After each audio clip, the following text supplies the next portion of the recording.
this one here, I got this through Free Pick or Shutterstock or somewhere, and I broke it down.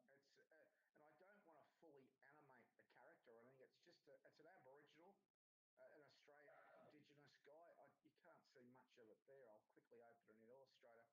What I want to do with a lot of things in Crazy Talk, I've realised if I'm going to use After Effects, is I don't need to create like a full-on Sprite character that can run around and do all the animations. What I probably need is a lot of stuff like, because I've got all the layers here, I can get rid of this, and all I need sort of a bit of a character that can just do a few movements, and not more for like those, not so much explainer videos, but educational sort of stuff with kids, where I might do basic things with it up on the screen or something. So that was one question I had, and I'll go to the next one. You can work out what we might work on best.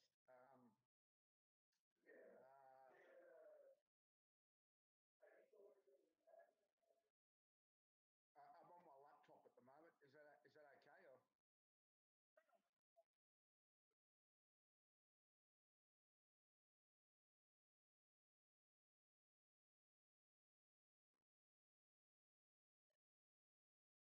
Oh, okay. Yeah. Well, if we have issues, I'll go in and I've got the dogs in this room here. That's all. But if we have issues, I can go in there. It's easy enough. Okay. And then, they're just motions. They're G2 motions I've put there for some reason. Then what I've noticed is these medieval characters, because I'm doing a medieval unit with the kids, I was going to try and use some of these characters, and then I noticed what I'm having a problem with is I'll show you here. Uh, when I bring them into Crazy Talk, and it might still be in there. Okay, this guy here, say I want to sit him down or do something with him. Actually, first off, I noticed when I check it on the 3D view, that the couch looks way off, but here it looks okay. Which one do you work off?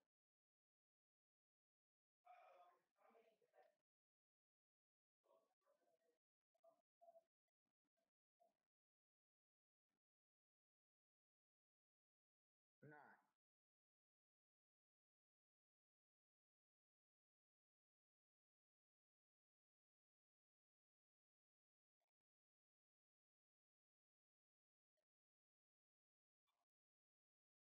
Hmm.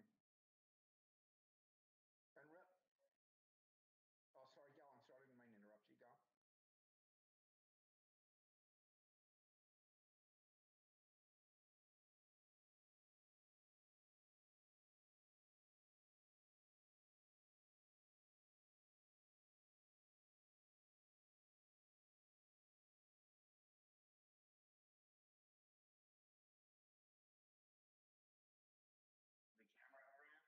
Hmm. Yes. Yep. Definitely. Definitely.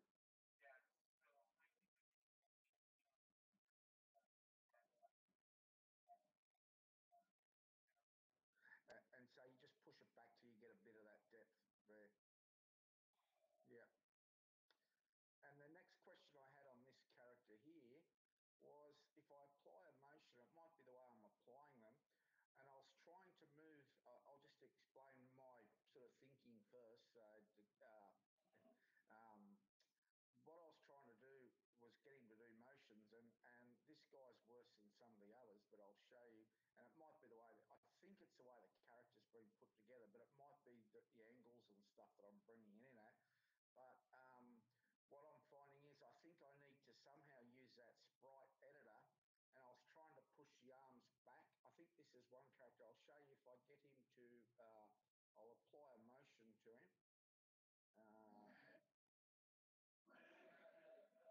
Uh, no, this is one that I got. I got from the marketplace a long time ago. I've had this one, since I think I might have even shown it to you once when we were looking at Blacksmith, but I didn't sort of go into it too much with you. It came from the I think they're called not Cartoon Solutions or something like that. But when I apply a motion to this guy, now hang on,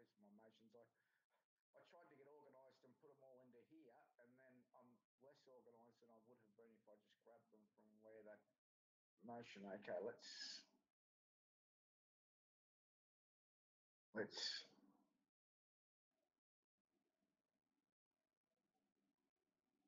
now that comes up, which I don't think is a problem.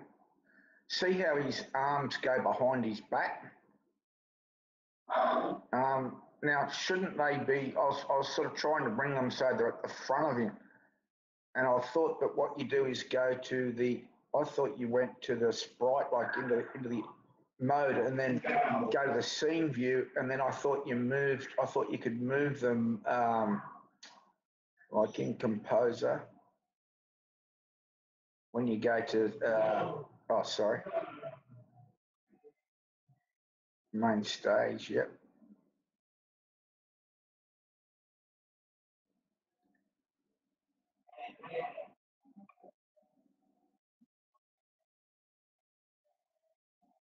Yep. Here. Oh, okay. I think I touched that at some point. So I want, is it the whole arm? Would I do that?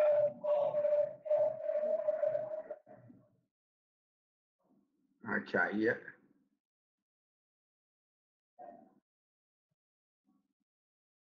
yep.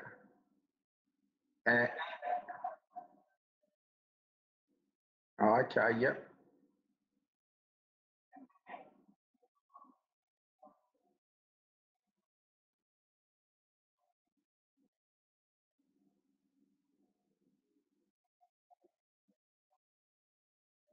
Yep. Same thing down to here. Oh, the hip area, is it? And then click there. Uh, I clicked on the hip area, and then I clicked on this center front. Is that right? Uh, I'm on the torso. I'm torso. Oh, okay.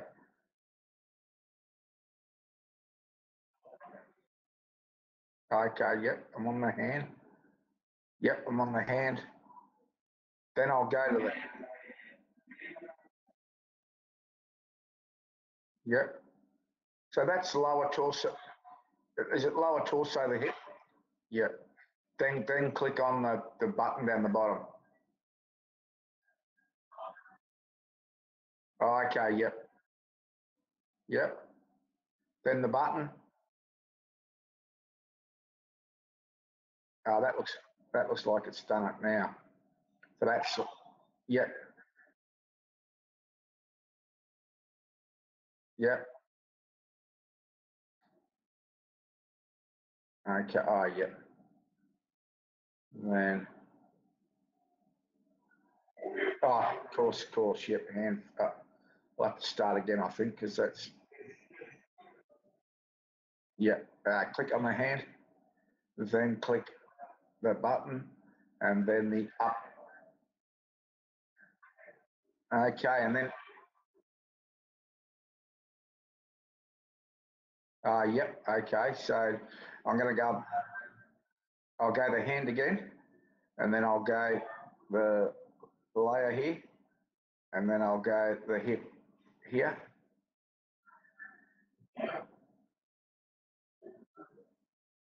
and then I'll, I'll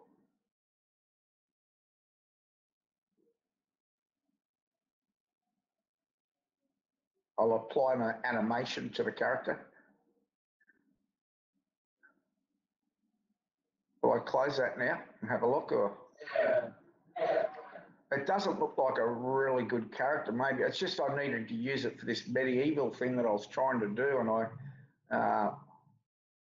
can even just do it with this, I suppose.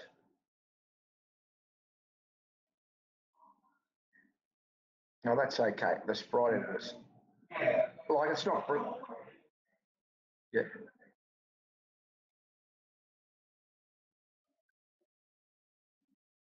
on the leg.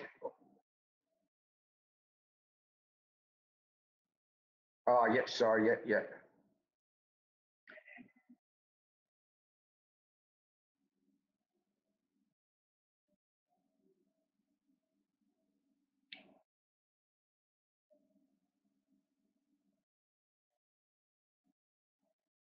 Oh, okay, yep.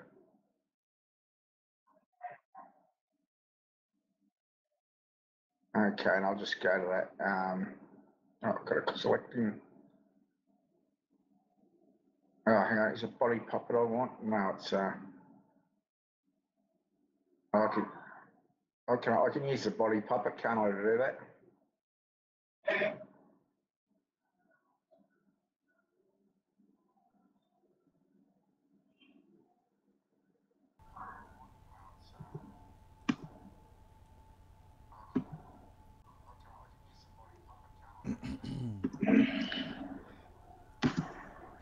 Wonder why that's not explain. Oh, that's side, sorry, front. So they go full on to it. Then if you, Yeah. you'd have to mask all that out. Would you like to, if you wanted to just? Well, these are like pre-made little puppeteering motions. So basically, you Yeah, adjust those by the way that you're doing it now.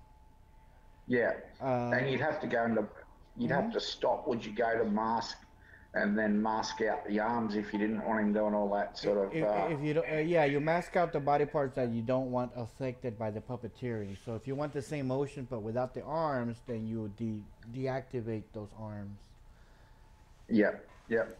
Okay, and then what I want to do, say I want, I might try and do this while I've got him here. Then, if you wanted to put him into that chair, I don't Uh know, huh. he's probably about the right size. Uh, changing the hand sprites too, I suppose. So you'd go to the sprite. Uh, Yeah, for changing the sprites, go to the select the, or you have the character selected, so click on that first button right below 3D. No, no, right below the 3D button. up here. On the left hand side where it says keep going down, right there. Oh, yep. And click the hand that you want to manipulate. Okay. So, Well, I'll do both. mm-hmm. I'll change them both. So I'll put.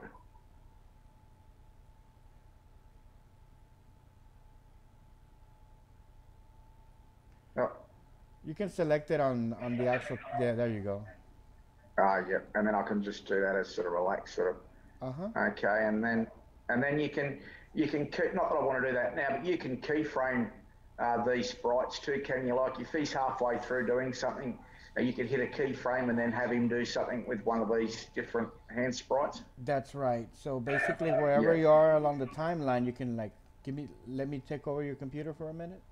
yeah, of course. So we have the timeline here, which is move it forward, and here we can do this, and then we move it forward, and then we do that, and those keyframes are being added automatically to your timeline as you switch the sprites. So when you play it back, you end up with something that looks like that.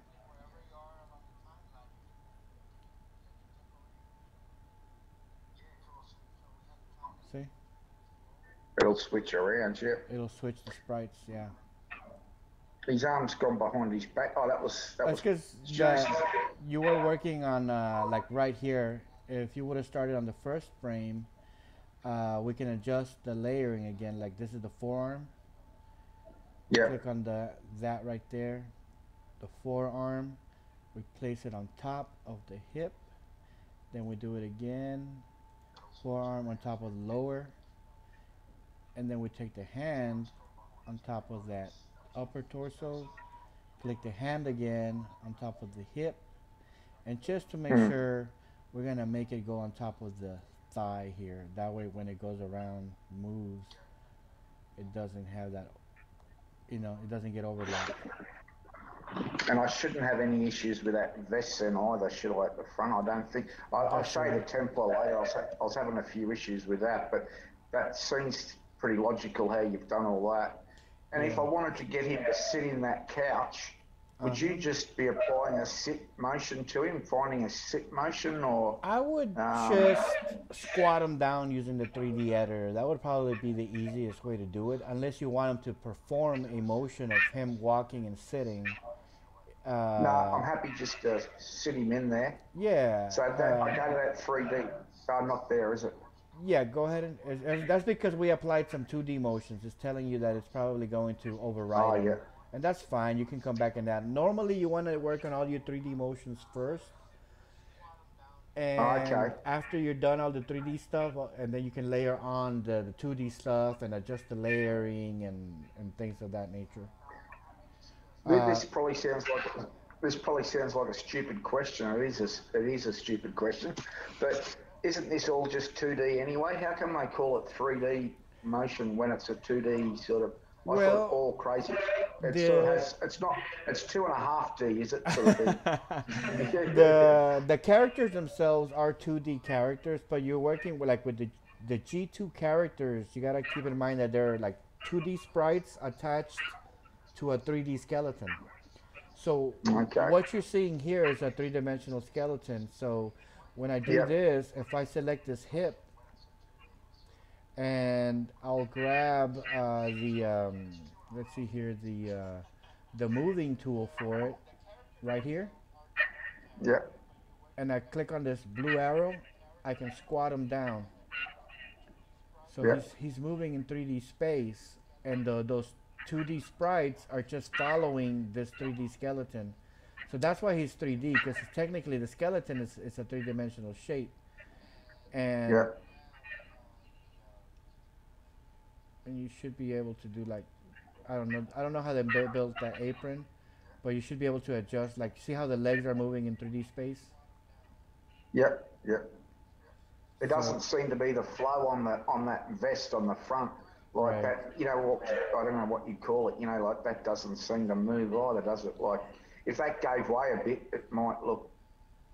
Oh yeah, I get you doing that. Yeah. So yeah, you can adjust the legs maybe a little bit like this. So that might work. Yep. That's right. Because it Maybe doesn't have to be brick. Yep. yeah, maybe play around with the deform tool on this object here. So if you go once you're ready to move on from 3D to the 2D stuff, I think it's right here, the 2D motion key editor. This is going to give you three options. The third one is the deform option, and we probably Mm-hmm. want to mess around with this hip. So you can tweak this like this. So that's how you can kind of get around that. And once you have your character the way you want him, with the transform option, the regular one right here, you just push him towards that couch, Yep. and and he's sitting on the couch. And then I just make that couch a little bit bigger or him smaller. Yeah. I'm gonna how of starting to do little motions and stuff. It's funny. I suppose everyone's got their own workflow, but even if I've got a character walking across the road or anything like that, I've just been doing stupid little things. But I just export to After Effects because I've become quite. Well, I wouldn't say skilled in After Effects. I'd say beyond beginner, but still, what I do is transfer the stuff to After Effects, and I find it easier to work in there for some strange reason. I tend to do a Mm-hmm. lot more in there, and that's okay. Is it? It's just like, is that really just a personal choice? Like you might do all your work here, It's but is that do people it's work all different ways like that? yeah. It's mostly a personal choice. A lot of the work that you can do it directly inside of Crazy Talk itself. The Yeah. reason a lot of people do After Effects is for the versatility. You get a better camera system. It's a real 3D camera Okay. system, so you can go to different angles from it. You can get more Yeah. perspective out of it. You can attach lights and cast shadows and things like that. Things that you can't do inside of Crazy Talk. And you Yeah. can do Yeah. more layering, more advanced layering and stuff. I've noticed this Yeah. character Yeah. has like a really thick outline on the head. Um, you could probably adjust that using Yeah. the vector tools, the vector grouping tools. What do they call them? Let me see here. Render style. Render styles. So Yeah. Okay. Let's. How would you do that? go ahead and click on the render style button, Yeah. and you see that outline up there. I mean, you can turn it off completely, or you can make it thin or heavy. So you could probably adjust that outline. Oh yeah, I get you. That's So a it lot does, better when you come yeah. down to.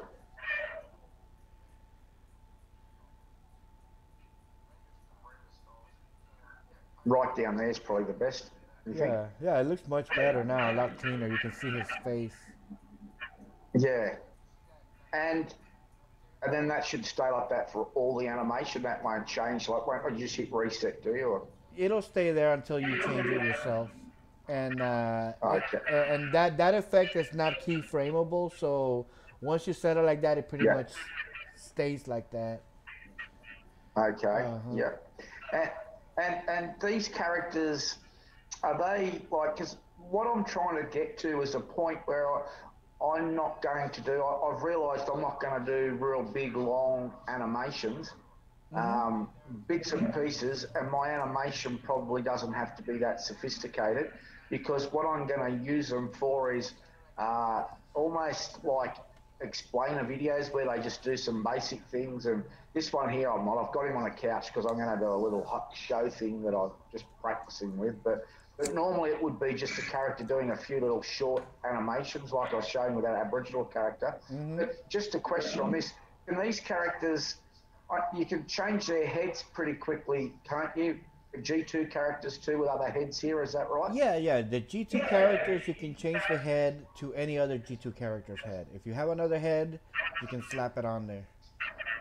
Okay, and that's just a matter of, just to remind me, I think you would just go to here, wouldn't you? And you would just go to actor. Find the actor that you want to use. Oh, okay, well, just even these cartoons, or, just for argument's sake, like I probably wouldn't Is use that this bloke, but that's is that a G2 character? No, I'm not sure what they are. Are they no. G2? You think? No, I don't think those are. I think those are G1 characters because those are individual. Uh, okay, yeah. So G2, so it'd have to be one of these characters. Ideally, I think you should be able to mix and match from like the morph heads. I've never. Yeah, I don't think I've tried putting in a G3 head on it. yeah, Theoretically, it should work, but I'm not sure. I've never tried it.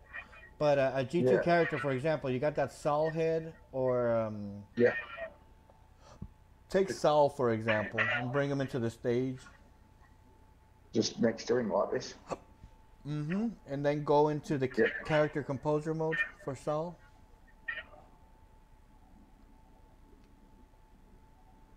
And go to the head tab.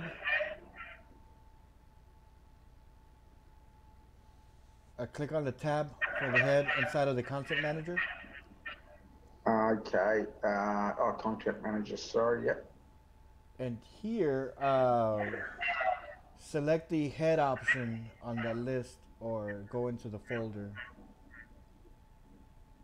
And G2 heads like these. Or? It's already there. But let's go ahead and do it anyways, the way that you would normally do it. So now you have that plus option at the bottom. So if you run into another Yeah. G2 character that you want to take the head out of it, or if you have a custom Yeah. one, click on that plus option. Yeah. So it's extracting that head from this character, and it's going to allow you to save it. So give it just a name. Okay. Now go back to the main stage. Yep. And select your main character, yeah. Now go into composer mode for him. Composer mode for him, yeah. And select head. And you're in the custom tab, okay? So you select that head right there and click the little down arrow. Oh yeah, you can double click. That's fine. Okay. And it looks like your character might not be. Let me see. What's the error that it gave us? Because it gave us an error. It should be able to just drop it in there. Let's see here. Different character generation, body part generation, G1 character. Okay, you're right. Yeah, it's a G1 character. It's treating this one as a G1 character, so he's not. Which is weird because he has a 3D skeleton.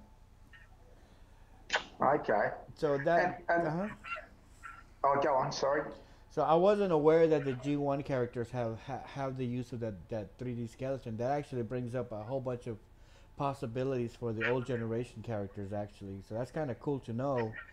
But so can you bring their unit, like, so not that I want to do that now, but could you bring his clothes onto a G2 character then? So, or No, because he's a G1 character. But we can do a yeah, cheat. Now that I think about it, we can cheat here.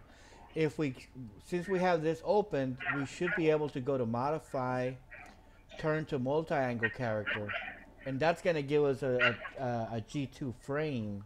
It's still gonna keep all the sprites, yeah, but it should apply all these sprites to the other angles. So technically now we should have this as a G2 character. So if we wanted to, now we should be able to bring it in. No, still not giving it to us. That's weird. yeah, Theoretically, it should have worked. But yeah. No, okay. that's fine. Yeah, So for this character, you're gonna have to stick to other G1 character heads and bring those in. So if you want to try yeah. that, we can And go ahead and do it so we can see it in action. Uh, okay, I was just going. So, because it was going to lead me to something else, but that's okay if it mhm. doesn't do that. But I can look at this with the G2 character. So if you go back to, go back to, yep, I Back got to to the go to stage. template, stage as well. Yep, I was in custom. That was what I thought. And then I'd go to a G1 character, Uh huh. and then you haven't got as big a mix. You've only got those, don't you? Really, these guys here. Yeah. But I mean, most of the cartoon solution ones are G1 characters, from as far as I know. So you could probably go in there too and look around. So where would his head be? The front, most likely. Oh, let's say you just grab that front and bring it in and, Well, bring the character into the stage first. oh yeah, stage mode. Just I'll get drop. rid of Yeah. salt. Bring this guy in here. Uh huh. I'll bring it out to 0. Yeah. And extract the head. So you go down to Composer mode first. Okay. Yep. I've got to get used to going flicking back now between these.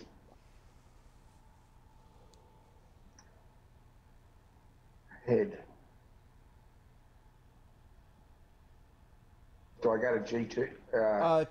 Just go to custom. It'll bring it in, and then save it.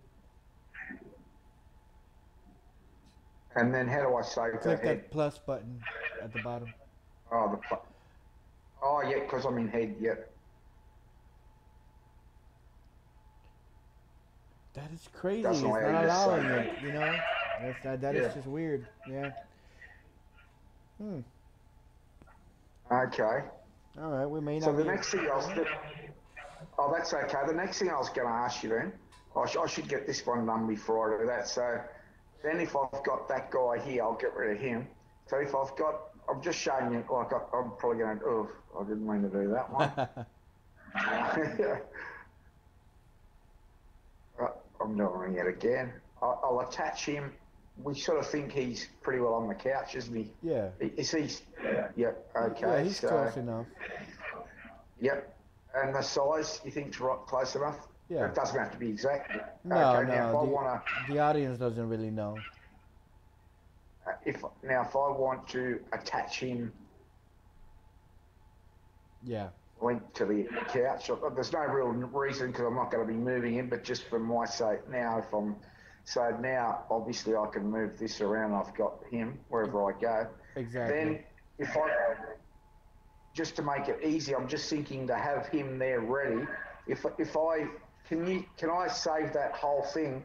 If I'm going to put sort of like a few characters here, I'm just thinking if I'm going to work in After Effects a lot, if I leave this character here on the couch like this, because that's all I want him as, and then I mask out. I'm just thinking if he's going to have a conversation with someone, I'm going to have a host later, and I might use him a few different times to save me going back, putting him on the couch, doing all this. I could mask out his legs for most of it, apply some animation, and then later you could just come back and add voices. Is that right? Whenever you want to change things and stuff like that, just have that as like almost like a prop. Yeah. Yeah. And then how would you go on? In this case, you probably want to save this as a scene. or as a project. Okay. One of the two will work fine because basically the scene will be like a collection of props and objects, and it's already pre-assembled for you so that you can open it up next time. So if we go, like, for example, Yep. here to the scene tab, and we select there, we'll just go to custom, for example. Here's scene, and we'll just create a new folder, for example. Give it Yep. a name like man on couch or Yep. something. Yeah. I'll call it medieval couch scene because I'm going to be doing. I've got a few characters I want to do this with. Okay, and then And then you go into that folder, yep, and then you click the and then plus button. yep, save into that one. Then I'll just put scene one, Mm-hmm. and then click out here. Uh-huh. Now, So if I close that now, that should just open up with him sitting like that. yeah, so Boom. anytime you can just drag and drop the scene into your stage. Yep. And then now, if I want to apply, let's just while you're here with this on this one, Go ahead. just so if I want to apply some basic animation to this character, um, just as if he's sort of talking for a few minutes, how would you go from here? What would be the best approach to maybe Uh, not a few minutes, but for if I just want to have some general, just general looking sort of, yeah, I don't want his feet. Yeah. for this character, I would probably suggest the puppeteering option and just mask out the legs like you were suggesting. Go to the left Okay. and just click on the little man with the mouse, or you can do it from there. Okay.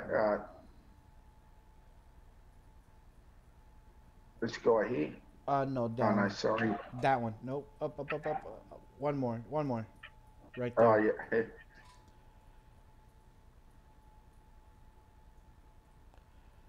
And we'll Okay.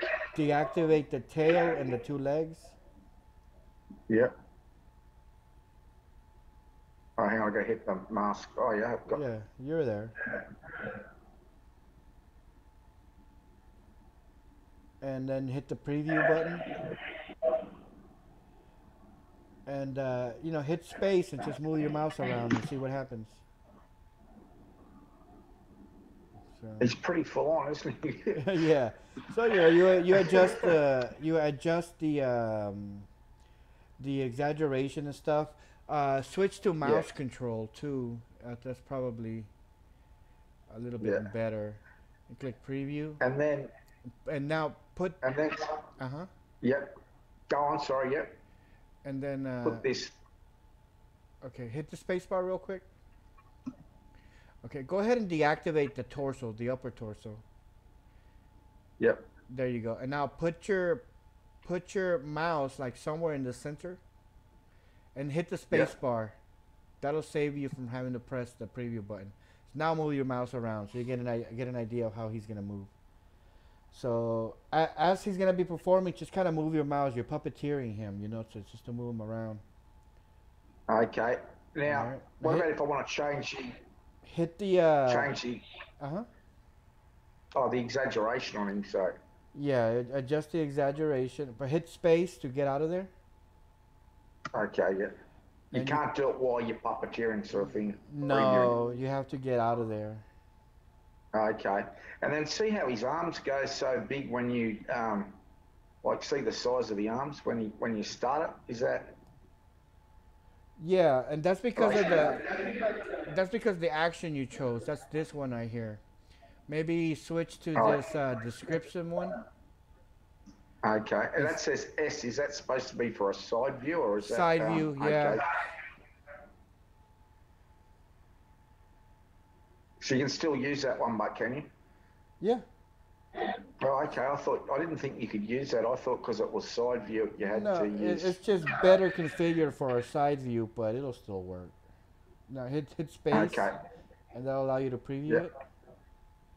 See how his hands go to the side? That's kind of where that comes from. But Oh, yeah. move your mouse around and see if that works for you.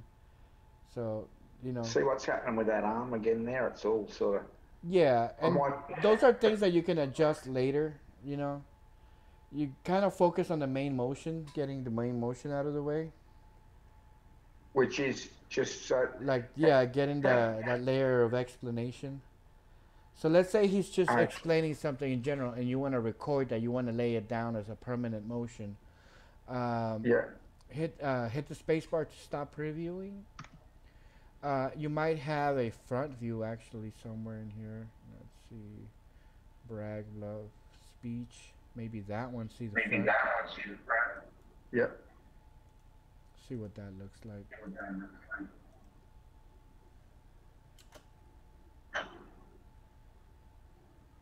So that's kind of more like with the arms extended. It doesn't really look that good to me. Mm. Um, let's try that.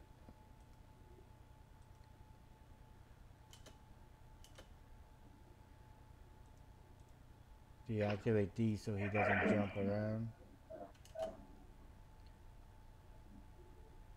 So let's say we want to use that. So this gives us a preview of how it's going to look like if we move our mouse this way, he'll extend his hand that way. If we move our mouse that way, you just got to get a sense of how he moves based Yes. on the Yeah. direction of your mouse. So you kind of get your idea. Hello, how are you? My name is blah, blah, blah.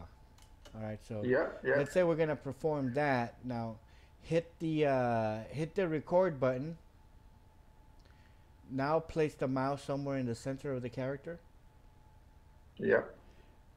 and then hit space to start recording. So this is now being laid down. So move your mouse around as he's explaining. Doesn't seem to be moving him as much now. It doesn't. Maybe play around with the exaggeration control. Hit the Oh, yeah. space You got to bar. stop. Oh, yeah. And then. All right, let's try it again. See, on the preview, it's working fine. Let's try it on the Okay. record mode. See if he does it. Oh, yeah. Okay, Now so he he's is. doing it now. So now, whatever you're doing now, it's being recorded as a motion. Okay. Yeah. So just say, okay, that's not. I haven't done that very well. But this brings me to a next question then. So just say that was okay. I know I've got a lot of problems with that, but just say it was okay. I would go. I know you're supposed to be able to hit the F3 button, but for some reason I don't think it works on my laptop. That's why I went up the top there. Now, Yeah. just say I was really happy with that. I would go to the. I've got to find the clip, so that's. You go to the transform. Sorry.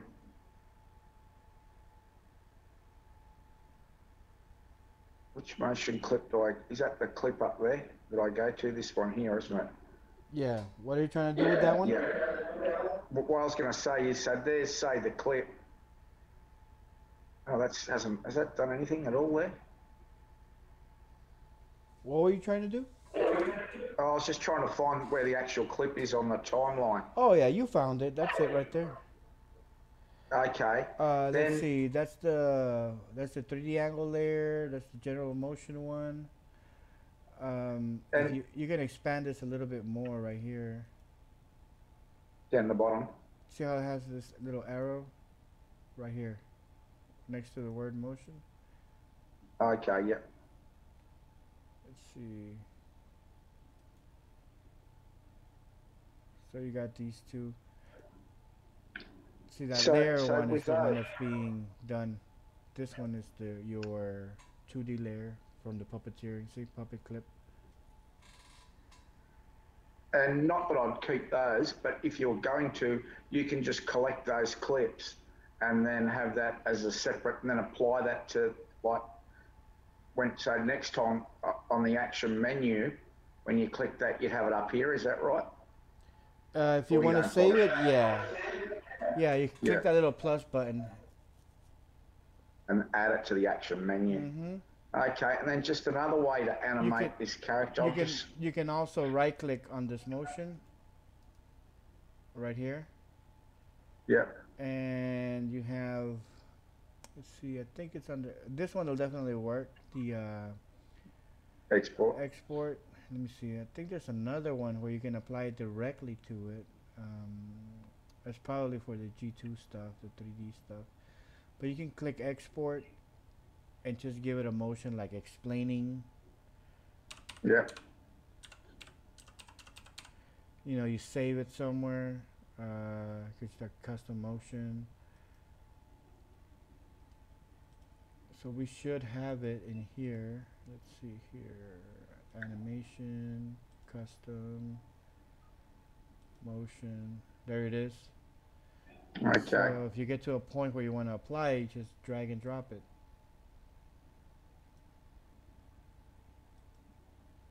And he starts doing it. The same motion that you recorded earlier, and it'll, as long as it's the same type of character, it'll be compatible with any other character that is of the same type. Yep, yep. It looks like these G1 characters are very hard. Well, this guy in particular has got some issues, doesn't it, with the makeup of the character? Do you think, or it's Yeah, not any? it was a very primitive design style, but Mm. I mean it's workable if you're willing to spend the time on it. Like right here, you see how we have this little artifact right here. Yeah. Um, we can actually let me get out of the camera so we're not manipulating the camera. We zoom in on that. So right here, we select the character and we go into the 2D motion creator. We already did all of our 3D stuff, so we're ready to do the polishing phase. So right now in this phase, all we're doing is polishing. So we see that that arm doesn't look quite right. We're gonna select it, and we just kind of, you know, adjust it a little bit. And you'd obviously, when you do that, you'd have to go back and make sure you didn't affect your keyframes, wouldn't you? Because in theory, you'd be changing, like, you don't go back to zero. You have to go back to that exact point on that keyframe, wouldn't you? Where No, that happens. you start editing at the moment where you see the bad yeah, stuff. the problem. So Yeah, if the yeah. problem didn't exist before, right here, so you don't mess with it. Yeah. Like maybe No, tweak yeah. that a little bit. It doesn't create problems back down the line, I suppose, is what I mean. No, it just doesn't Because you going moved it forward. there, it won't. Yeah, yeah. And it became deactivated like this right here. Yeah. And then if it gets too hard, you can just cut your clip somewhere and then say, okay, well, I'll just keep that bit of it. Right. I don't need to keep that whole motion. I'll just keep that first 50 frames. Then you got to try and transition into the next one. But that's where the tedious work comes in. Yep. Yeah, so all that like deforming and stuff, that's just like a final phase. You just don't worry so much about how it looks or whether it's breaking up and stuff while you're editing, while you're animating. Just focus on the primary motions, and then you start playing around with the layering, like this. You can start playing around with the layering of that, and after you're done your layering, then fix the little artifact and the little edges and stuff, the little like tears. So that stuff we did at the start there with that layering, that's quite common, is it, that you have to do that? Yeah, because I mean the software is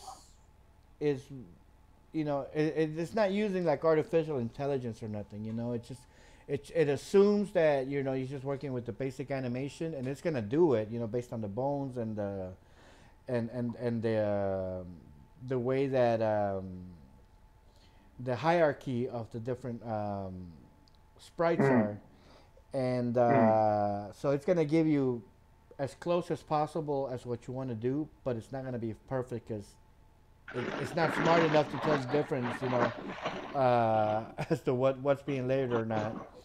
So that's when you do another phase. You know, that's when you do the other step of manually adjusting the layering and then manually adjusting the little tears.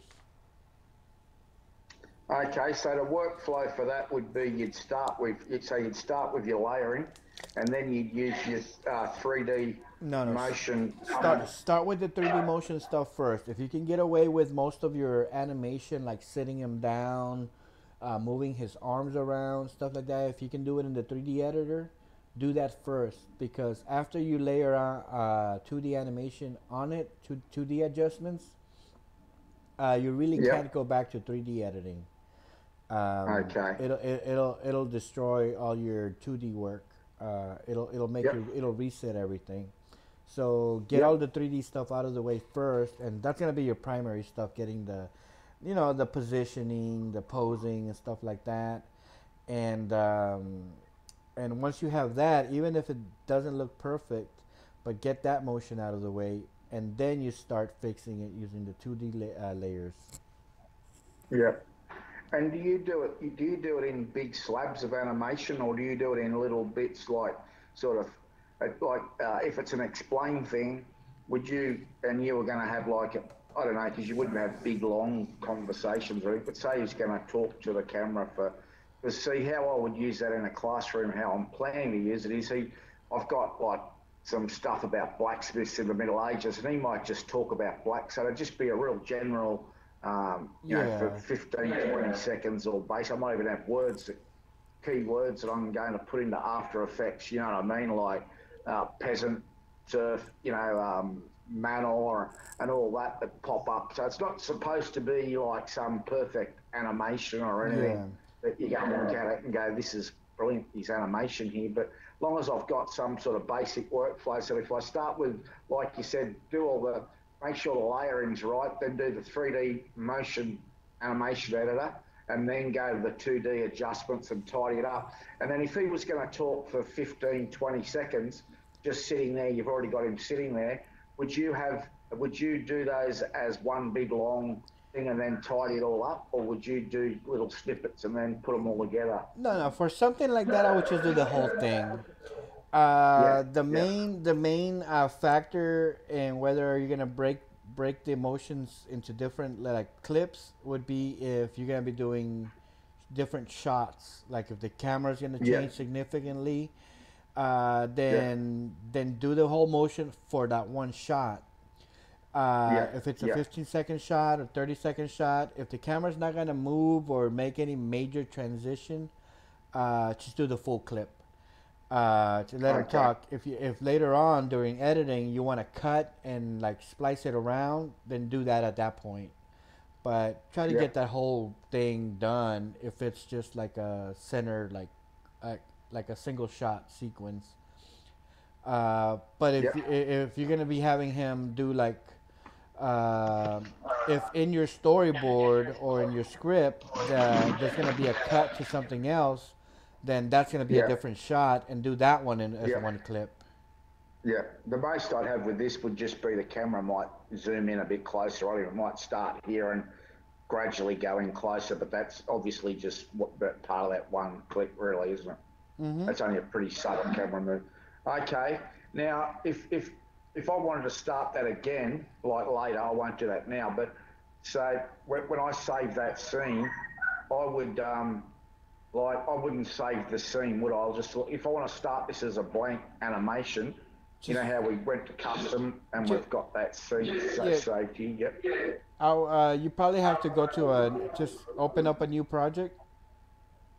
Yep. Do you want to Nah, save your don't save project? it. No. Nah, just click no No. for now, and then just Yep. drag and drop that scene back in there. Now, if it did its job, it should bring it back in. See, there's something with your laptop that it might be a little slow. I'm not sure Yeah. why, but your laptop is doing some things that it's not common. So that scene Yep. didn't get saved. Edit. Let's see if we Okay. can undo. I don't think we can undo. Yeah. Okay. No, I'll but do it. you I'll do should it. be able to save the entire scene and then bring it back at any time by just creating a new project and dragging and dropping your scene.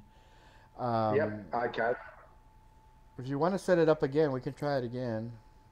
What I'll do to save, so you don't feel like you're revisiting everything on me. It's Same sort of okay. thing again. Uh, um, this one here is pretty similar. Uh, And I think it's because I'm using the external hard drive, I think might slow it down. Oh I'll yeah. just drag the couch here. And then I'll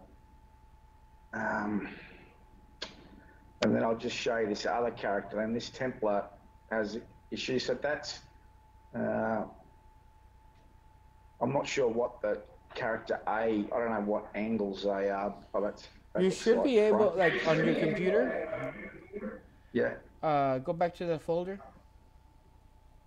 Yeah, hang on, I'll close that. I'll go back to that folder. Because Crazy Talk projects, they have a built-in icon. So if you right-click on any of this white space here, Yeah. select View, and large icons, and there you go. Yeah. So you should be able to see better what you're bringing in. Yeah. And when you bring, so you don't use the like if you bring in a front-facing character, you would bring in a front-facing character for that whole scene. Obviously, you don't use the timeline and switch between, you know, front and side slightly, do you, or anything like that? Only for creative purposes. If during the scene you want him to switch angles, then yeah. But if it's not necessary, then just work with that one angle. Yeah, yeah, especially at my point when I'm just sort of really, okay, so if I bring in that front angle, is that 0? That's obviously what you want for a front-facing character. Now, I think this guy's got the same sort of issues, so I've got to bring him to the front. And I've got to probably bring that couch to the front a lot more. No. No, you would adjust the size of your knight. Yeah. Yeah.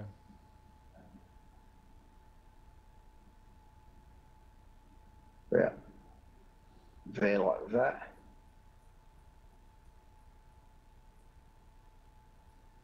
That's too close, isn't it, really? Is that okay? Yeah. Now, this guy, if you go to that 3D editor like we did before, and you go to that hip bone, and then you select the move option. The move option. No, within the 3D editor. Oh, yep, sorry. See, right now it's the rotate that's selected right here. Yeah. You want the move. Yep. Okay, there you go. And then sit him down like that. Mm-hmm. And then same thing, we've got that same issue. So like you said before. Select the thighs, the upper thigh. You can use the little, there you go, right there. And maybe use the rotate to rotate it outwards. Yeah.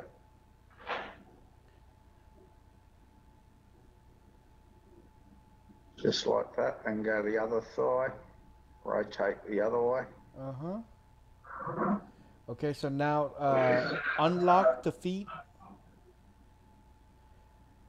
And then select one of the feet and just move it up or up, down, left, right. Just kind of adjust it so it's kind of like select one of the feet. Like. Oh, yeah, sorry. I thought I did, but it must have dropped off it. Yeah. Maybe. Well, that's my excuse. I'll stick with that one. And use this time use the little purple square. You see that little purple square? Because that one allows you to move the blue and red at the same time. So just kind of drag that around. Okay. Just drag it around until you find a good spot. Okay, yeah, I get you. Yeah, that feels bit. I can sort of feel like I'm doing something there. So even I'll put him sort of like that. You think? Yeah. Okay, and then do the same on the other side. Yeah. Click there, and then that purple one, like you said, that gives you two. That's moving on the two planes sort of thing? Yeah, it's moving the blue and the red at the same time. Yep. And then you go to your, you close that. Then I'm sort of defying what you said before, because I haven't started any animation, but would I go to that 2D and change this mesh like you said before? No, just wait until you're ready to do the 2D stuff, because right now you're probably still going to be doing more 3D work, like with the arms and things. Yeah. But once you're ready to move to the 2D stuff, at that point, then adjust that hip. Okay. Now I've got him close enough to sitting on that couch. Is that close enough? He looks good. Let me try something real quick. I want to see how I want to see what this looks like. Kind of like crossing his legs.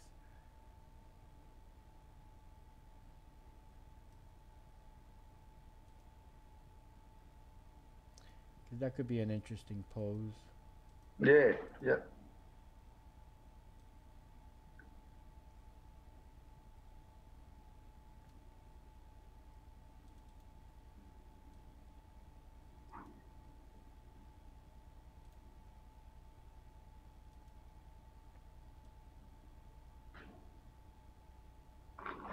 Is that just a layer editor issue? Like once you get that right, would you Yeah, go to that? Yeah. yeah, that's exactly what it is. It's just a layer editor issue.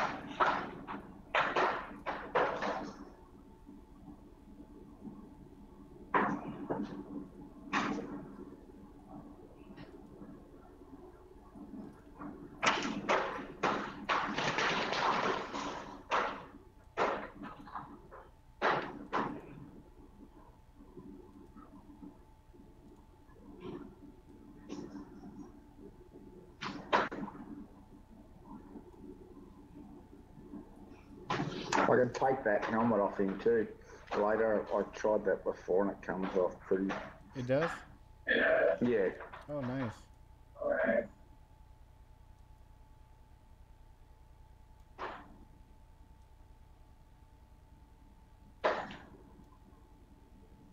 You make it look too easy, Ibis. It really is. I watch you do it. I think, oh, this isn't that hard. But I suppose once I play around with it and get used to it again, because I've really, honestly, I've only just sort of picked all this stuff back up again. So it's not like I've been trying for months and I'm a total dickhead. I am a total dickhead, but I haven't been trying for months.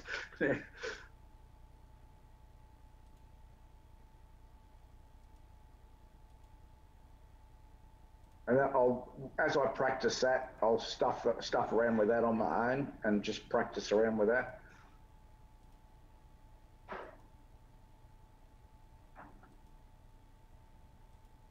That's where it gets tricky, isn't it? Which layer do you put it on top of which? But that's pretty darn good.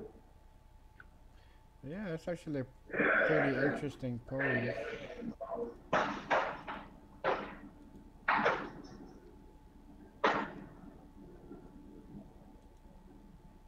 It doesn't look too bad. And then see the helmet. Do you want to see if you can get? I have taken the helmet off before. But I don't know what stage you take it off at, but I've no idea. mm. Go ahead and try it.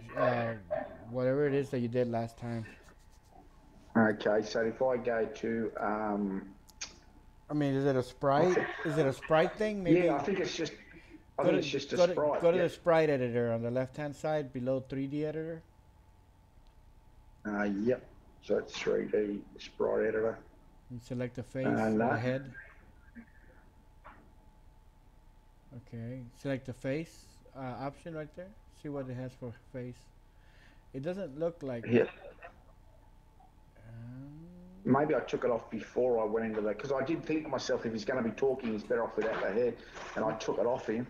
If I go to here, there it is. It's on the face. And if you hit delete now, what would happen? Well, it'll delete it, but you probably just switch it to empty. Okay, yeah. Yeah, let me go back and see how that was done because I didn't quite see how it switched to that panel. Go to sprite editor. I think, no, it wasn't face.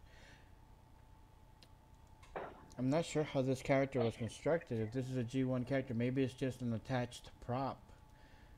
Mm. But yeah, selecting it directly, I mean that definitely brings it up. Probably just an attached prop. And then can you make that, if you hit helmet A and go to custom, can you make that a prop and then stick it next to him on the couch? Um, Probably not. I can easily get a helmet anyway and just stick. So depending whether he's got his helmet on or off. I'm sure if we go into the composer, we can bring that sprite out into its own element. It just kind of steal it, just Mm, kind of like extract it out of there. Let's see what mm, options we have for this. That's a very interesting question. Because I mean, I don't see that sprite being as part of the actual character for whatever reason. mm, Um, but I mean, whoever the artist was, I mean, they found a way to attach it as some kind of attached prop, which is kind of cool. mm. Yeah. Um, I'm gonna go into the composer mode for this character, and we're gonna select this. Let's see, accessory.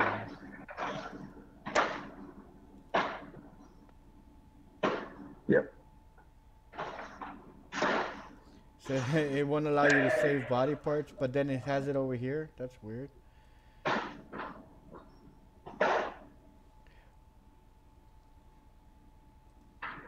Let me try something else. Here.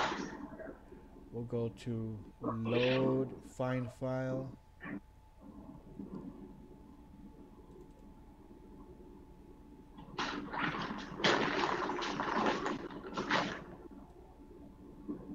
No, it won't let us bring it in As a prop. That's as a okay. prop. Yeah. Well, Okay. G1 Then characters are very have a go. interesting, but I like that I'll have a option. go. I wish that the G2 characters had that. Actually, that seems like it Yeah. might be very useful. I just do the crusades in about, I start back at school in about a week and a half, and we Hmm. start with medieval history. And I thought, well, I'm not going to do any, I won't even have him on a couch. I'll probably just end up putting him standing up and putting him with PowerPoints and stuff like that. But I'll just animate him a bit, make it a bit more interesting with a PowerPoint, probably in the end. But at least I'm picking up these skills by doing this stuff because I really want to be able to do a lot better than I can. Um, I'm starting to get there again now. But I'm a lot better with After Effects. I really got into that. But Yeah, After Effects is a great yeah, program. yeah, Let's see here. I've got through work, I've got After Effects. I ended up getting After Effects, like the whole creative suite. We've got a company, it's called 3D, that works through education in Queensland. And I ended Hmm. up with After Effects, Photoshop, the whole Creative Cloud, plus Captivate, which I think normally costs about $900, Wow. and it cost me $15. So that was pretty good. What? That's amazing. Yeah, yeah. I was really happy. I thought I was going to pay. I was prepared to pay more, or get the Hmm. school to pay it, and then that because I'm with EQ, which is still education, the schools, but a different part. Yeah. When I sent it away, they sent me the bill back for $15, so I didn't even take it into school because I thought, well, why bother? Because I was pretty happy with it, and I thought, oh well, I don't want to, upset the apple cart because if one department's going to pay it, I don't want to go and give that on to another department and have them start talking to each other and saying, oh, how come, you know what I mean? They might have thought Yeah. that's too cheap, So I just left it and paid it. Um, so I'll attach him again. You can attach either way. Hmm. I'll link him to the couch, which I think I've done now. Yeah. Okay, and then if I want to just use that again, because I'll play around with this later and make 100 mistakes, Hmm. and then I can ask you next time what I'm doing wrong. Looks like it's not saving again Yeah, because unless I go to. it doesn't have the thumbnail, so it's probably not saving it correctly. Let's try saving Yeah. it as a project and see what happens, because that's another option.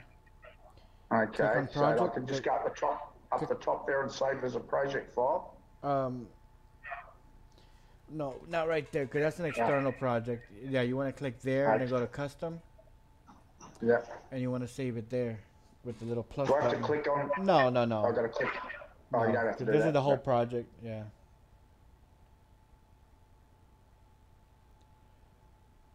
Looks like that saved it there. Mm-hmm.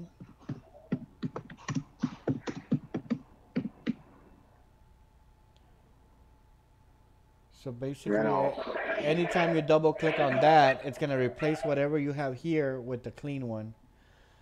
Okay. Yep. So I've got to be careful.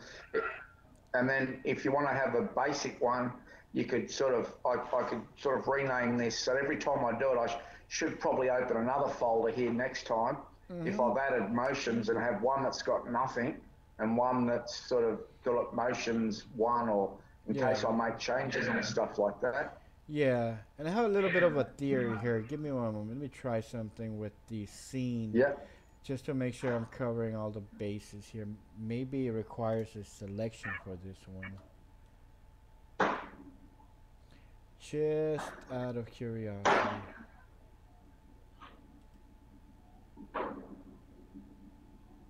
No, No. no, it's not that. I was thinking, well, maybe you have to select the objects to save those as a scene, but it And when I export that to After Effects, am I doing something that I don't have to do all the time? But I've been if when I export that, like now you just drag it in as a prop as a PNG. I realise that, but if I had him talking and doing motions for a while, when you export that to After Effects, what I do, and you probably do it different, but and if I'm doing this a real stupid way, let me know. But I've been going background color.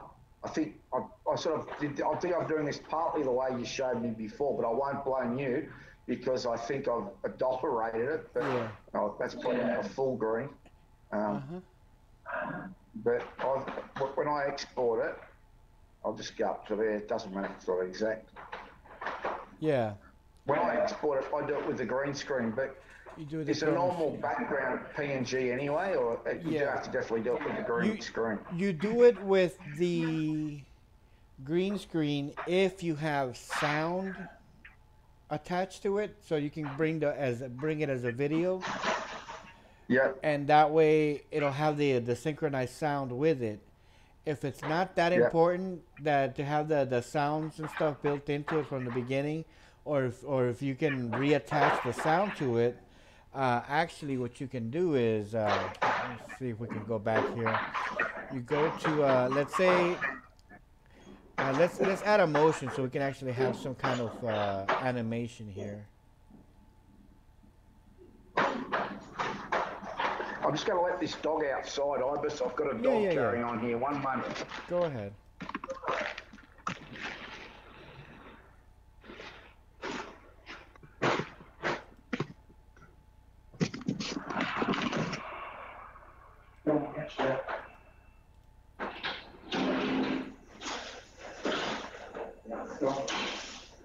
Yeah.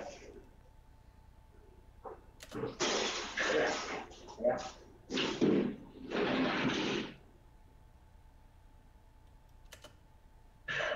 I'm back. Okay. So I just recorded this basic movement here.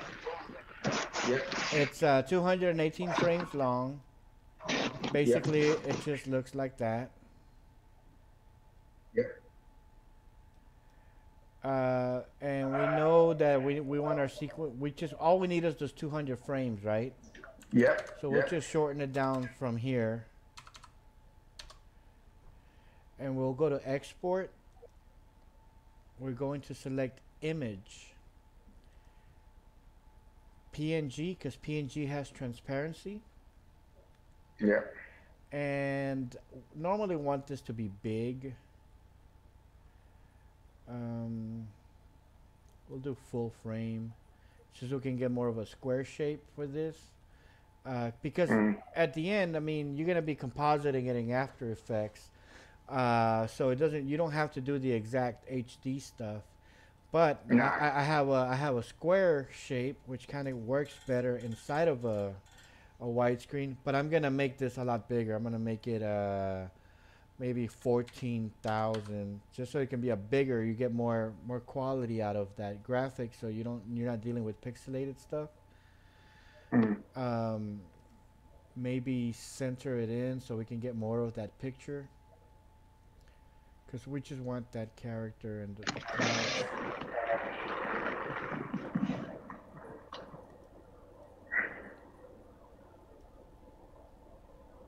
We want as much of that as possible.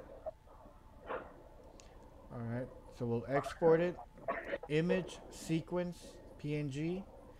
Give it a nice big frame so it comes out like, so it's a big image. Yep. Um,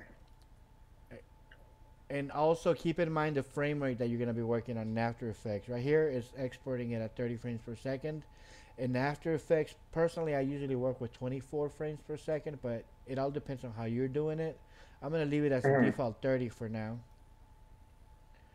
I And think that's an American. I don't know. That could be. I could have misheard someone here, but I heard someone say on a tutorial or something I was watching, and it was an Australian one. I'm sure they said in America they do it at 29, but we only do it at 24 or something. I was pointing something yeah, out. yeah, Does that make technically some sort of sense? in America, TV runs at 30 frames per second, and Yep. over in Australia, I think it's 25 frames per second.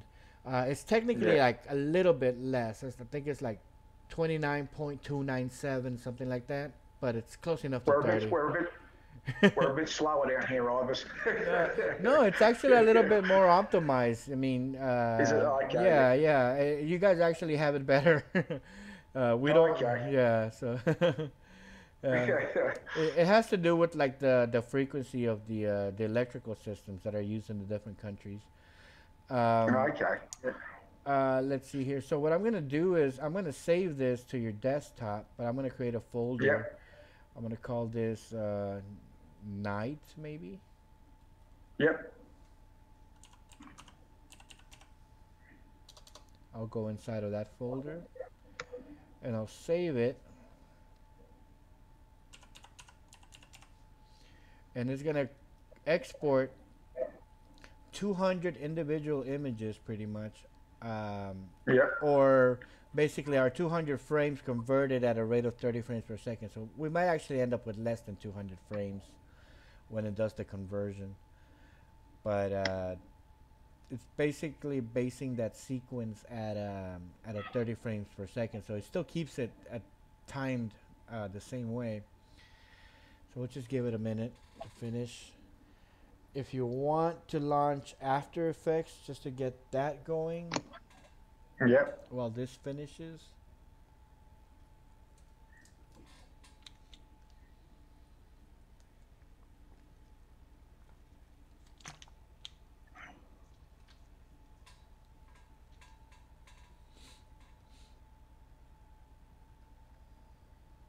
Next time I'll make sure I'm on the desktop so it's a bit quicker and things are. I think this is Yeah, slow launching. Yeah. yeah. Your desktop is definitely better for this type of stuff. I have a laptop Yeah. too. It's so slow. I only use it for like email and like checking my Facebook and stuff. Oh, okay. Yep. Playing Magic the Gathering. Yeah. Yeah. So, okay, I'm gonna minimize this real quick. Oh, I just want to see. I don't know what happened here. I don't know what that is. Maybe it's Yeah. just. But this is what our individual frames look like. So we just kind of filter through, kind of sort through the different images. Yep. We can It's like a traditional old cartoon where you flick through a flip a book. book sort of thing. Yeah. Yeah. So go to new project and just kind of start something Yeah. new. Yeah.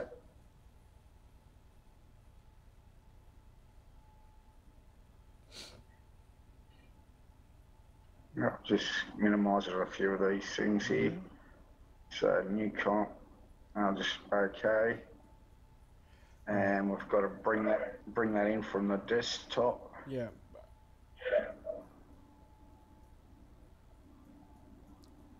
Now I Okay. don't bring the folder in. I'll just open Bring that and bring in each. bring the entire folder in. Go back Oh, the out. entire folder. Yeah. When you every sequence you bring it in as an actual like. Just treat that folder as a movie file. Oh, okay. Yep. So see how this brings in your folder? It has all your images. Since the images are named sequentially, it knows which frame goes with which. So that's 0, that's Ah, yeah. 1, 2, 3, and so on. Yep. Um, so inside of After Effects, it's a whole folder with frames that are individually named um, Mm. from zero to 199. So you have your 200 frames. So when you bring this into the timeline, Mm. you have an image with perfect transparency. Bring in a background image so we can see, because even that shadow should be perfect, and you don't have to Okay. Yep. worry. Yeah, you don't have to deal with. You don't have to deal with the chroma keying. You know, getting rid of that green stuff. And Yeah. Yep. Yep. and if you have the audio file that goes with it, you bring that separate MP3, put it below it. It should be synchronized perfectly because the length is the same.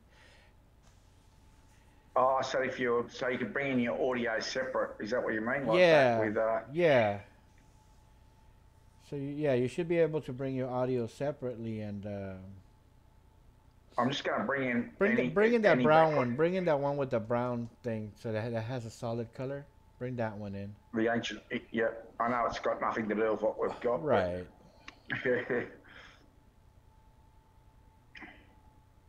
And just drop it in there. yep. And I'll put it down there. Oh, and here we are. And I'll See? scale it down a bit. So see, Oh, yeah. even Yeah. the shadow comes across perfectly. Yeah, it does, doesn't it? It's really Mhm. clear and crisp. Yep. Yeah, and I mean you can play around like right here. Now that you have these layers here, you can turn these into 3D layers. I'm sure you know about this already. Like this section I'm here. not real good on the 3D stuff. Yeah. All right. So when you go You to click on those. yeah, you click here and you click there, and those are officially 3D layers. So when I select this Yeah. couch, I can bring it forward, back. I can add a light, and that light will cast a shadow onto that object over there. Let's see here. New light. I'm just gonna do something basic. Spotlight. It's gonna look a little dark or something, but you get the idea. I mean, use something you can Yeah. play Yeah. around with. Let's see. Can can you mix? I've got a fair few DAS props. Like not now, I won't do it, but and I know you're mixing, like in After Effects. But if you've got the props, would you like say a castle foreground or a dungeon or something like that? Can you mix them with the 2D and the 3D, or that just looks pretty stupid, does it then? You can. I mean, if the styles kind of go with each other. I mean, I do it all the time. Yeah, yeah. I'm gonna select. I'm You looking just got for. to. See like the bottom layer has this option turned on. The let's see here, material options. Accepts lights on. Accepts shadows is on. So what we're gonna do is we're gonna select this couch layer. Go to the material options. Cast shadows. We're gonna turn that on.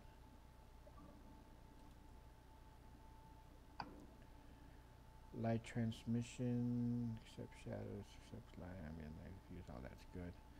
So let's see if we can get this light to kind of show us the shadow. Maybe it's too far. Trying to get that shadow to come in. Light transmission, diffuse, metal.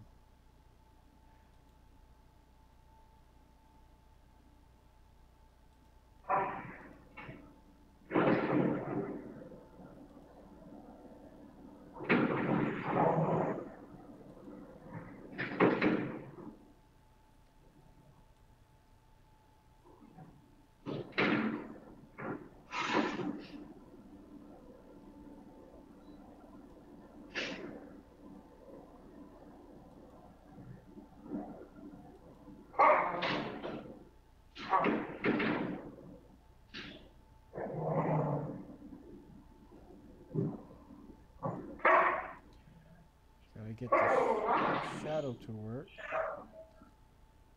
I think it's working there. Is it? Oh, no. No, I'm trying to get the knight to cast a shadow against the back wall. And make sure I didn't just turn that other thing off.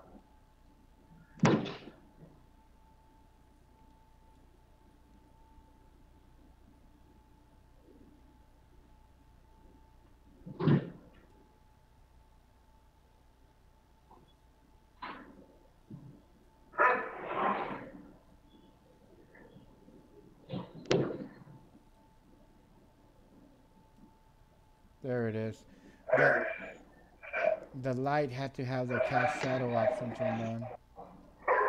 Okay.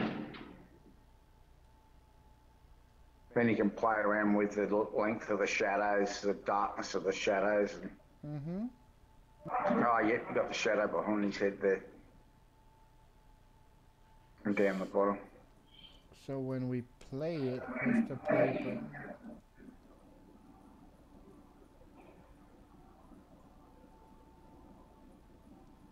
Oh yeah, slow computer.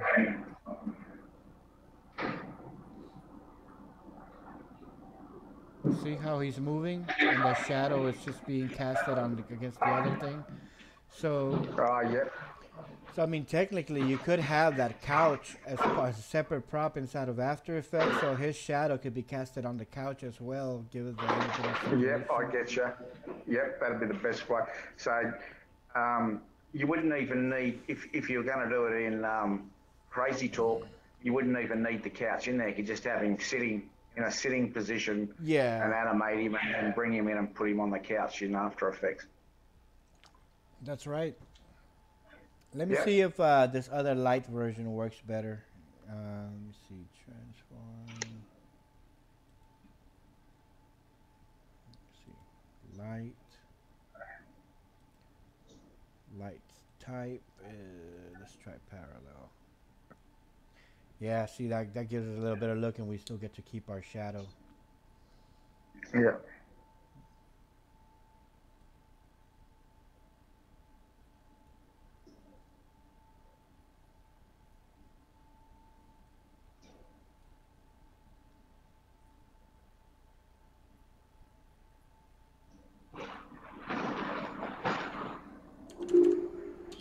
So that's kind of how you do that. Yeah. Can we have a quick look at that Aboriginal character? Sure. Okay, I'll just minimise this. It won't affect. No, close it, close it. This thing is slow enough, you know. We don't. Oh yeah, yeah. Okay, I better. Okay, I won't save it because I've got that elsewhere. I don't need to save it. Right. Okay, I'll close that. Close that. And are you getting pretty late there? No. Okay. Is that your machine showing that low disk space user, or is it mine? Oh, that's mine. Yeah. Oh, okay. I think I've got to go. It's pretty corrupted. Because sometimes I see that on. Uh-huh. Yeah. Yeah, I think I've got to sort this whole thing out, actually. I think it's getting in a pretty bad way. Okay. Now, where do I put on this my brain again?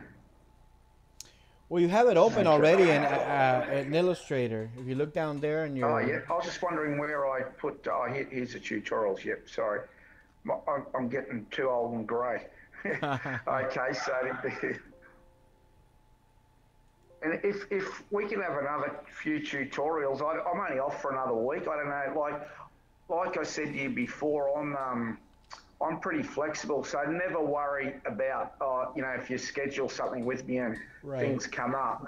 Just flick an email and say sorry, busy. You know what I mean? Like, oh yeah. And because I'm just at home here playing around on the computer or out the back doing gardening, so.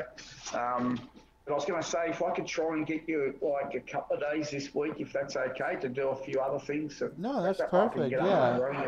As long as it fits your schedule and all that. Oh yeah, no, I got plenty of time this week.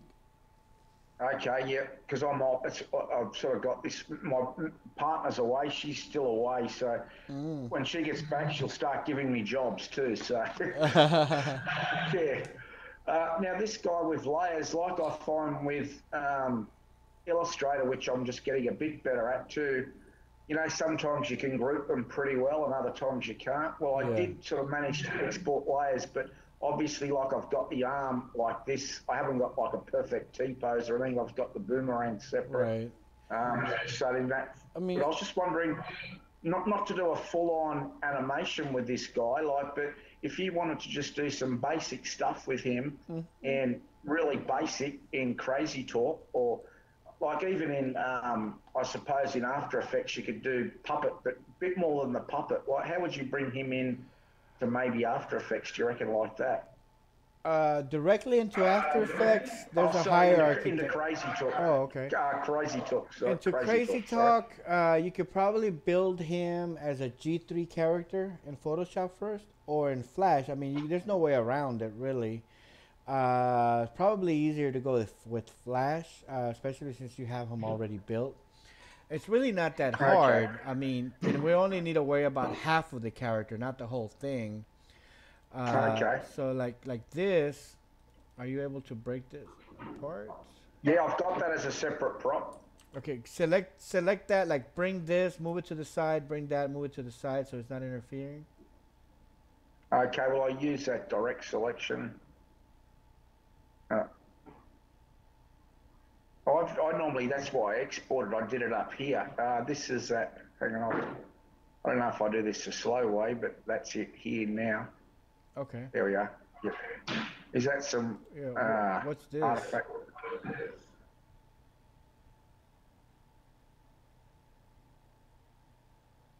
I'm not sure what that is. I thought I had the lock before. It's Okay. gone now. Get the boomerang and move it to the side. Okay. Yep. Should move that now. Oh, I've just put an anchor.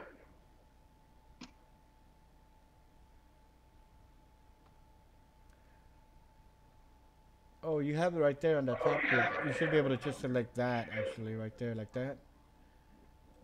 Right now, grab it here. Yeah. Well, select it on the layer first. Yep, up here, yep. Uh-huh. And now move Then it. drag it out. Yeah. Yep. Okay.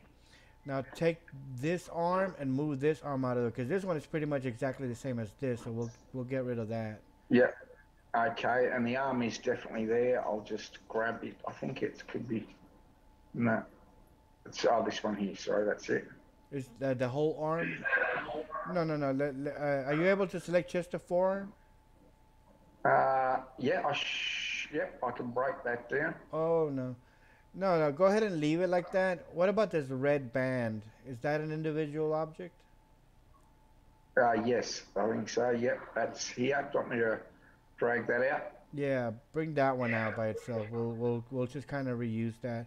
You just have to kind of make like a little bit of a like logical kind of what I'm gonna need, you know? Yeah, yeah, yeah. I get you. Oh, hang on. I selected. I did select You're it. selecting the arm one, and then moving the leg Okay. one. Okay, I'm on there. I've got that selected. That's there. No, no, no. Hang on a second.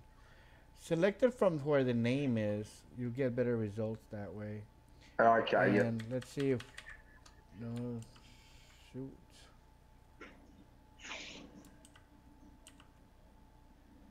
Let me see. What's this? Right there.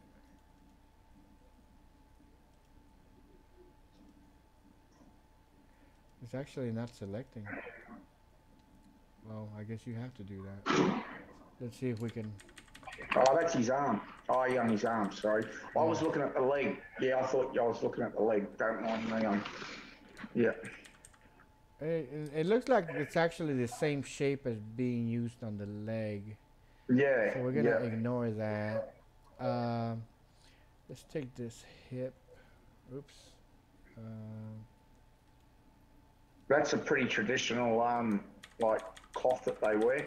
It's funny, we've got a lot of Indigenous kids at our school, and they get up and do the dance, and it's Nice. funny. Indigenous kids, they're very shy kids. They're lovely kids, very sporting and all that, but they're very shy.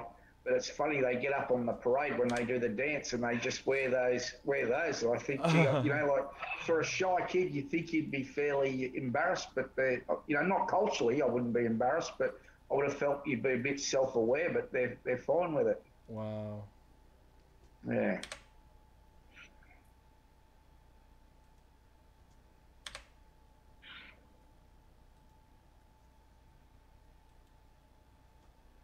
And Flash is like Illustrator and After Effects. They sort of work. I know they're both part of the Adobe suite, but they interchange pretty well, don't they? You can send stuff back and forth. Yeah, Very sort of yeah, between Illustrator and Flash, I mean, that's a really good combination because they're both using vector shapes. So, Yep. okay, so basically what I did is I got rid of the stuff that I technically don't need, like that extra forearm and that hand, is because it should be Yep. exactly the same as this one. And really, Yep. all we need is this one side. Um, we're gonna leave this intact. And that cloth, I wouldn't mind putting on him later at some point. You can just attach that, can you? Yeah, well, we'll put Yep. these as separate props. So we're gonna save this as like a file here. Let's see here. Where's your Where desktop? it is fine if you want. Where it is okay if you want. Oh, okay. Oh, it's just that way I've got it under your name there. So All right. Let me make sure I can find it.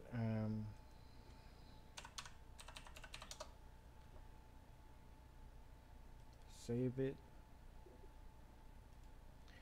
All right. So we're gonna close this just so we can improve your processing power. yeah. And I'm just gonna bring it into Flash. Um, Go ahead and open up Flash. Okay. Close Crazy Talk when you get a chance too. We need to optimize Yep. your computer's performance while we're doing this. All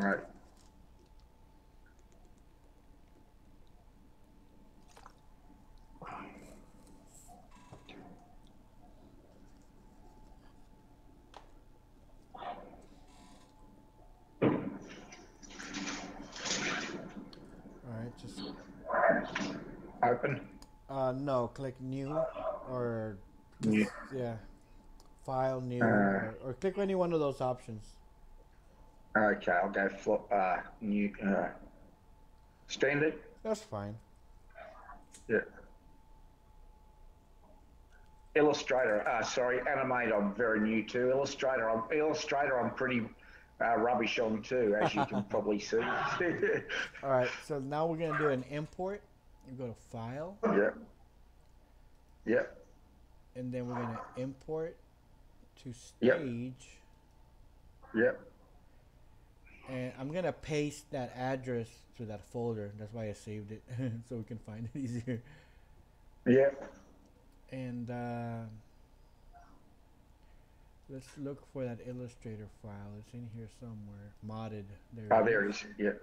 So you bring it in that way. You wouldn't bring them in as lots of little bits and parts. You just bring in the whole thing. Yeah, it's easier to work with them that way, and you get to Yep. keep them as vector shapes. So here is Yep. telling us how we want to bring it. Convert to animate layers. If we want to get the whole thing flattened down. Um, we'll just we'll just bring the whole thing as like individual layers, and then we'll worry about flattening stuff down. Yep. We'll select import. So we have this, and it's basically, if we go double click and go inside, we have like these objects here. Okay. So I'm gonna double click on the white area here. So what I'm gonna do Yep. is, what is this? Oh, it brought that in as an individual shape. So you select this and press Control B, and that's for break apart. Just do it one time. Control V for Valerie. No, B for a boy. Yep. Okay, so now it's broken it down into more like unique elements. Yep. So what we're gonna do is, let's see here.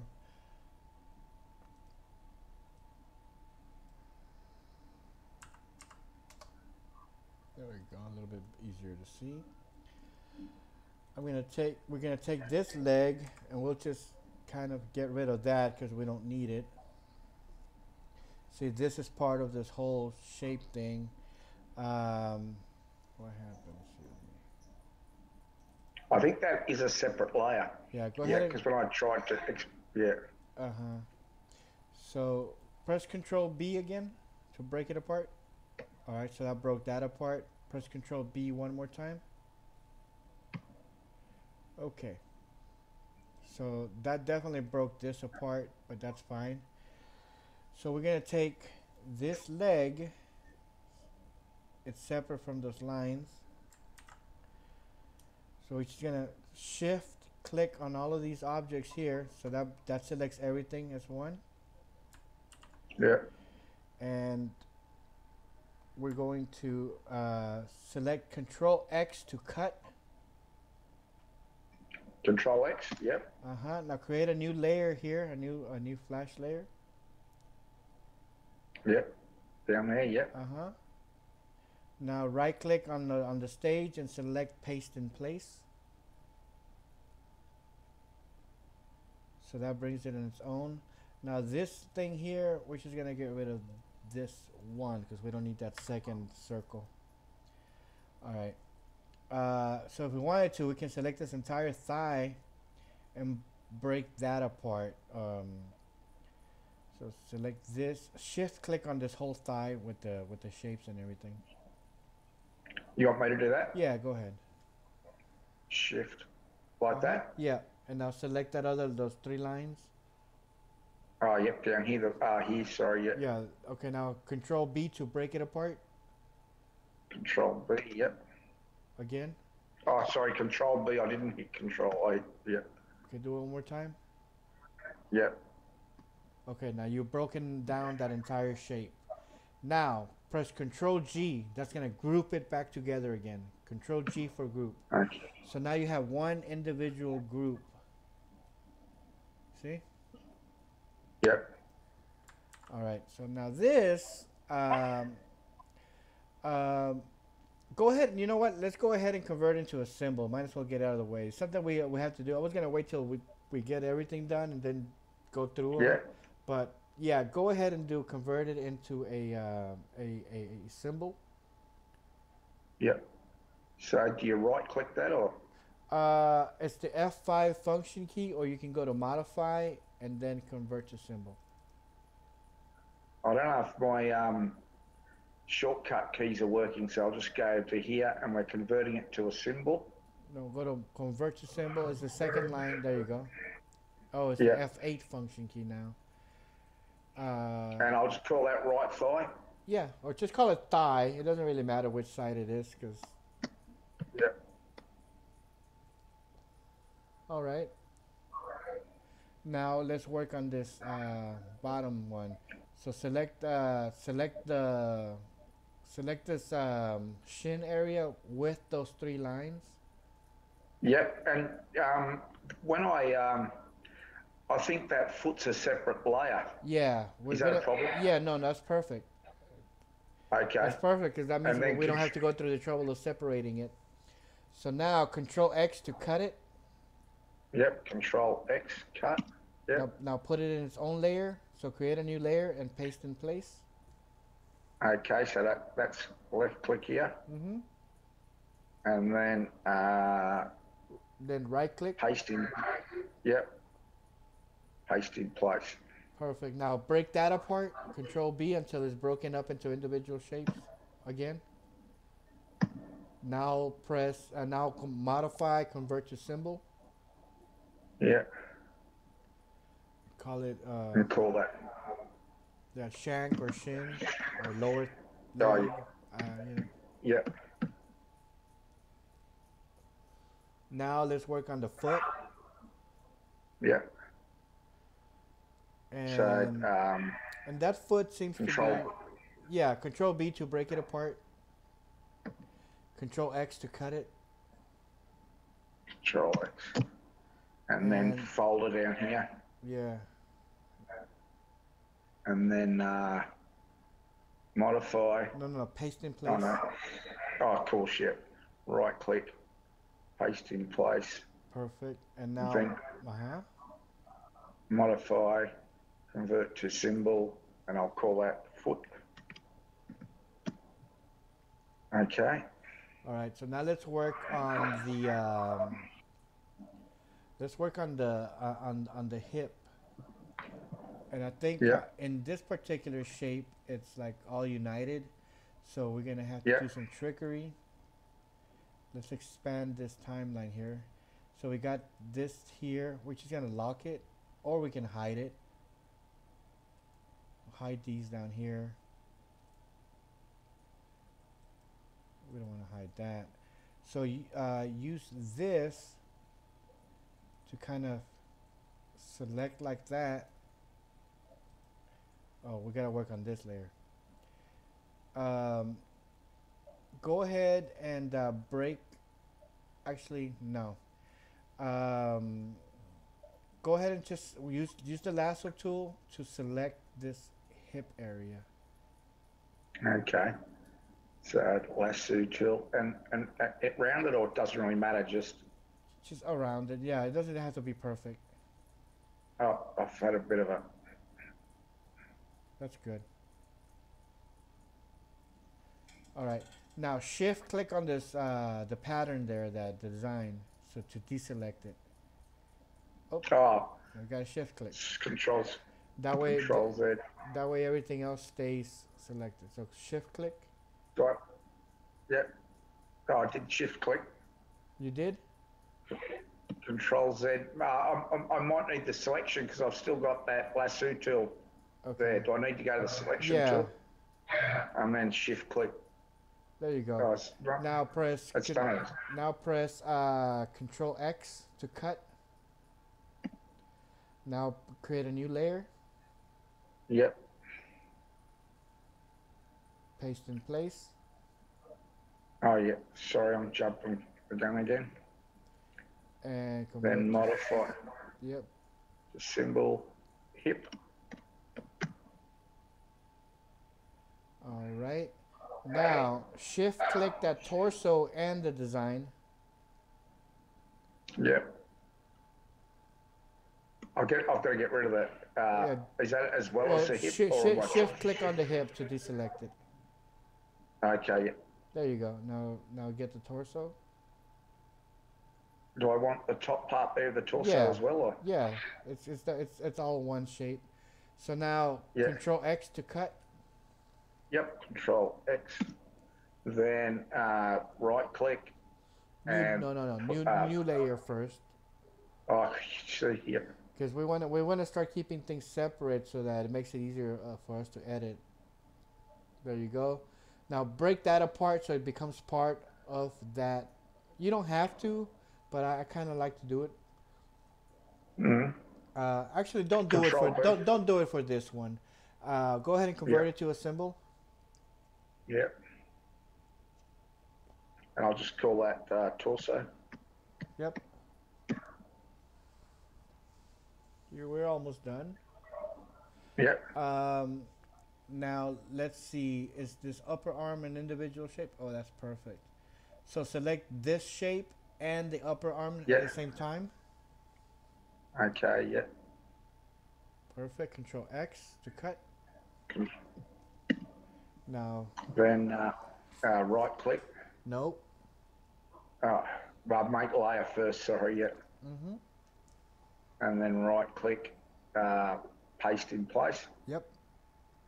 And then modify, convert to symbol, and I'll call that upper arm.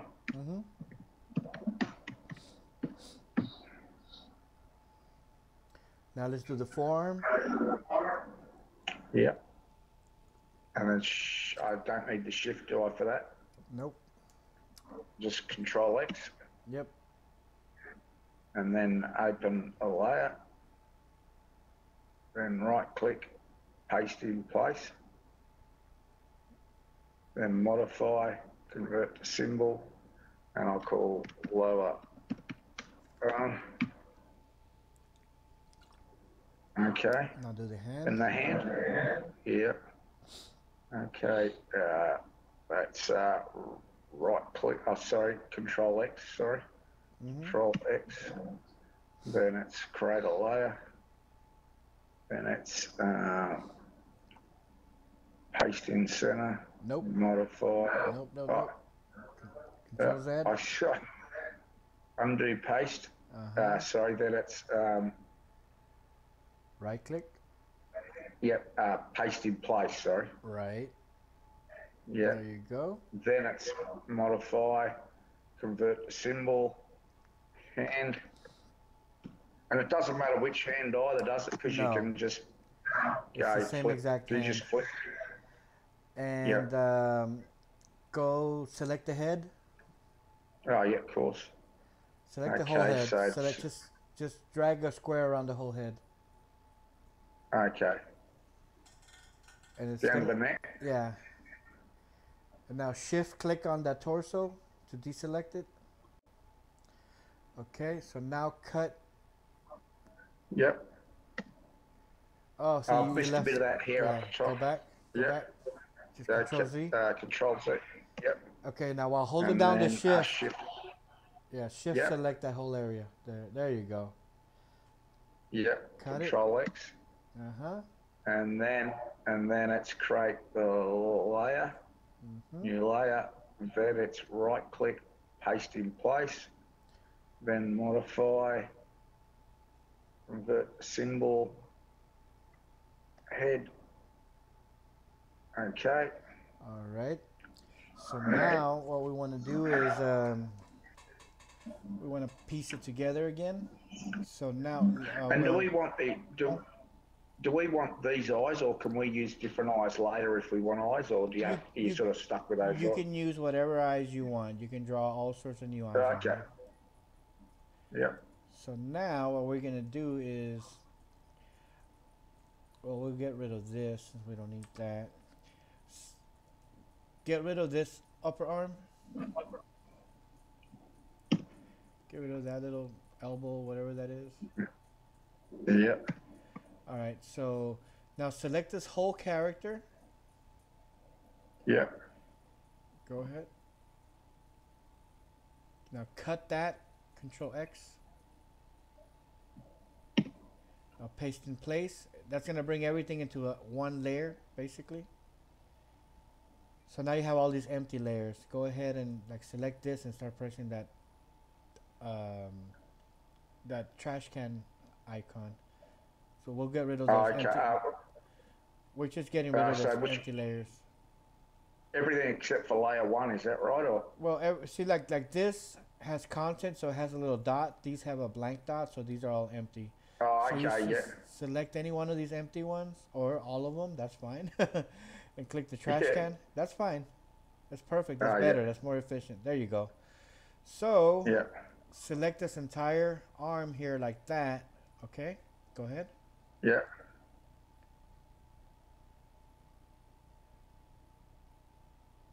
Now Control D. D is for duplicate. Okay, now shift up to put it back to the top. Shift and then which one? Shift up, the up arrow. Just one time. Oh, yeah. Okay, now shift left. So now you have that duplicate. Okay, there you go. Now go to modify. Yeah. Transform. Transform. And guess which one? Rotate 90. No. Is it? Or flip horizontal, sorry. Yes. Yeah. All right. Now let's do the leg. Yeah. Yep. So select all the legs, sorry. Yeah. No. Oh, hang on, I've grabbed the leg. Outside. Control Z. Is that where it was? Maybe one more time. Control Z. There you go. Yeah. Maybe start like at this corner here. That way you have a nice little outside area. Okay, Drag up. What? Yeah, perfect. Like that's good enough right there. That's enough. yeah. Okay. See how this empty thing here? That's a white spot here. What is that? Oh, yeah. Let's get rid of that. Okay, go ahead and try it again. Okay, start from there. That's good enough. Control Yeah. D. Control. Which one? D for duplicate. Oh, D. Sorry, of course, duplicate. Yep. Now And shift then up one time. There you go. Modify. and then modify and transform. Flip horizontal. Okay, and you can use the arrow tools to just kind of tweak the adjustment, like like that. There you go. Yep. All right. So you see this torso? Bring this torso to the top. Do you remember how to do that? No. Okay, go ahead and click it. Okay, the torso. Now you're gonna hold down the Control key and press the up arrow. Okay. There you go. Now select the head, and we're gonna bring that to the top. How do you know that's not at the top? Huh? Are you looking at the layer panel or something? How do you? Oh, I can't tell that's Because it's not blocking at the the face. See, if you move it around, it's behind. top. I mean, he has a face, and it's being blocked by that neck. Oh, okay. Yep. Yeah. So bring that to the top. I just know because I saw what it looked like before. Yeah. You took notice. Control and then well, that is that it? Yep. And we're gonna just draw an invisible neck. So use your brush tool. Okay, brush tool. So this one's not familiar, this program, but that's there you go. brush tool. Yeah. And just draw a small, like shape, like an oval shape or something. That's gonna be our neck. Yeah.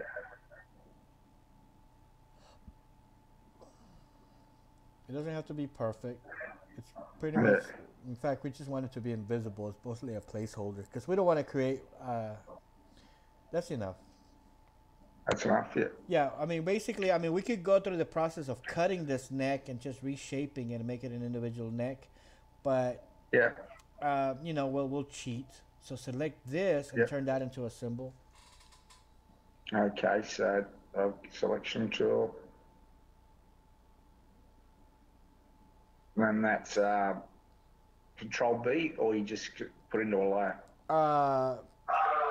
It's the F8 function key, or go to modify. Yep. Convert to symbol. Convert. And then just call that neck. And just place it where the neck would be. It's going to be the same exact color, so it's just kind of blend in. It's just going to blend in with the thing. It's going to be invisible. And press Control down just to move it down one space below the face. There you go. That's enough. Because we need a neck. Otherwise, this guy won't work. Now take that shape for that armband and place it where the armband should be. Yeah. Okay, I've got to shift and grab the whole thing like that. I think there's still like there's still a little corner missing. Just grab the whole thing. Draw a whole rectangle around the whole thing. There you go. Now go ahead and convert that into a symbol. Just so it's or group it. It doesn't matter.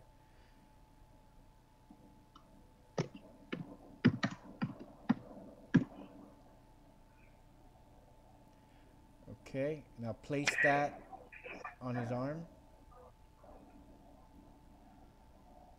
I think it was about there. Okay. And then Control plus to bring up to the top. Control up. Shift up is Alt up. Is it? Control up. Yeah, it's not coming up for some. Oh, it's in a bottom layer. Go ahead. You're gonna have to do a cut. Okay. No, cut the band. Yeah, there you go. Control X. Yeah. Control it. Yep. Now click on that upper arm. And right click on the space there. Paste in place. That's gonna bring it into that layer. And now select both of the objects. Select the armband and the upper arm. Yep.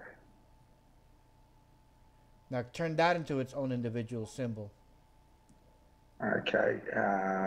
Modify symbol, and that's with band. Perfect. Yeah. Now, the loincloth, we're just going to leave that as an independent prop, I think. Okay. I don't think we need to make it part of the hip because then, I mean, we could, but it'll probably work better as an independent prop. Yeah. Convert that into a symbol. Okay. And you know what?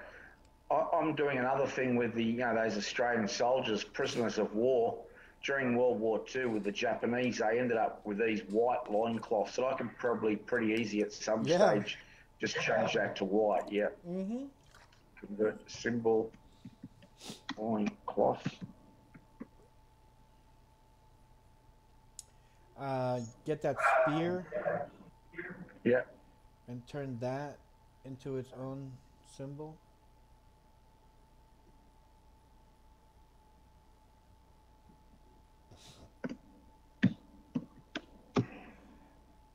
Oh, he And then had. the boomerang. The boomerang. Go ahead. Yeah.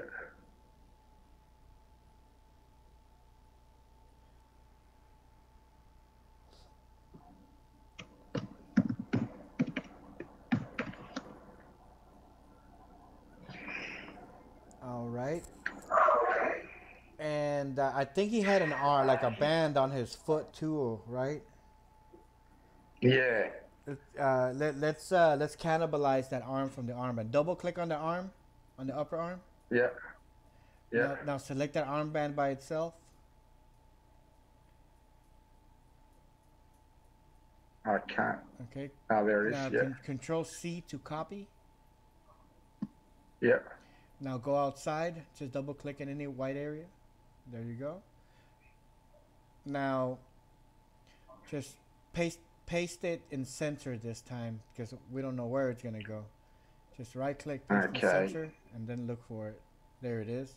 Now place it place it in the foot or wherever it is that it was supposed to be. I think it was sort of down there, wasn't it? Okay, so like zoom in and just adjust the size of it so it fits.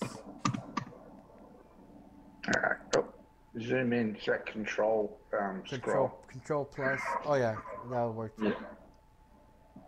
So I use the transform tool. It's the second one going down, right below the selection tool. Hang on. Right below the black arrow. Oh yeah. Oh yeah. Hold down shift while you do that so it stays even. Right like that. No, make it fit. Make it fit snug along the edges of the foot. Okay, yeah. And now click outside and see what that looks like.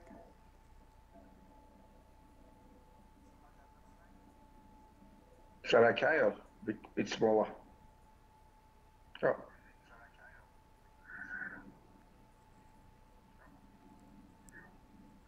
That looks great. Now select that select that band with the foot at the same time. Okay. Oh, hang on. I better go up to here with the foot. Yeah. Well, not with the foot. With the lower leg. There you go. Now turn that into an individual symbol.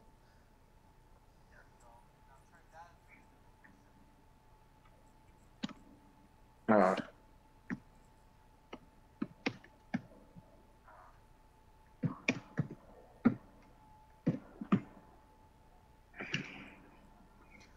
Perfect. Adjust the layering so it's below the thigh. Yes. Yeah, I just noticed that one too. So that's Alt or Control and plus. Control and plus. Mm-hmm. Oh, below. That's got to be below. That's right. Yep. Yep. There you go. Okay. It looks like we got almost all the elements in place. Let's turn that into a workable character. I think you still have Puppet Producer installed.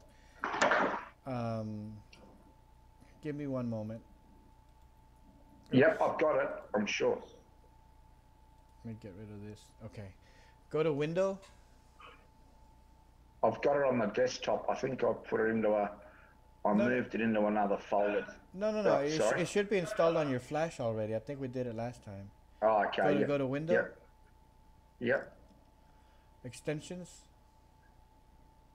There it is. Puppet Producer. Yep. So click on your character's head first.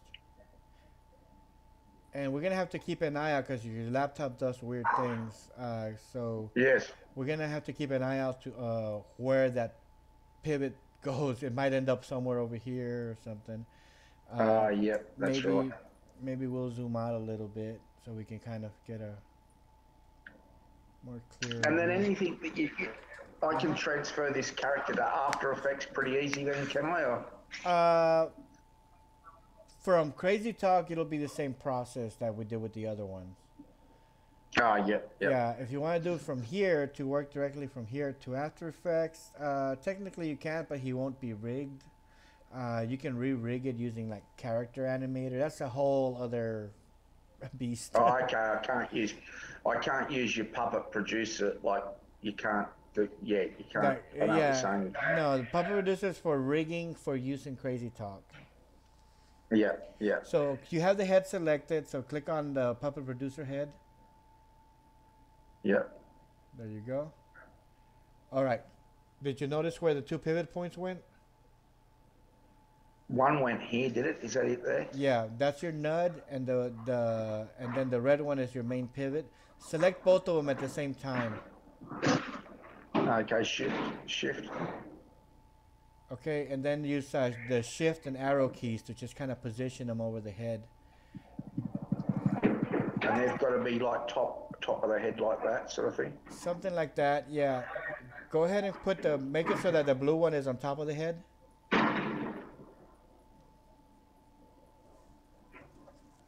I've got to let go of the shift now, don't I? Yeah. Oh. Yep. Use your arrow tools. You get a little bit more accuracy with those at this point. There you go. Now go up. Oh, yep. A little bit more. Now deselect the blue one. Deselect the top one. Yeah. Okay, well reselect the red one. So that red one is your head's pivot point. That's the point of rotation for the head. So place it so it rotates around the neck, basically. Yeah, so down here. Somewhere right there at the base of the head. Perfect. Yeah. Now don't move it to the sides. Keep it aligned. Excuse me. Okay, perfect. So, yep. Now, select the character's neck. No. The character's neck. Did you click?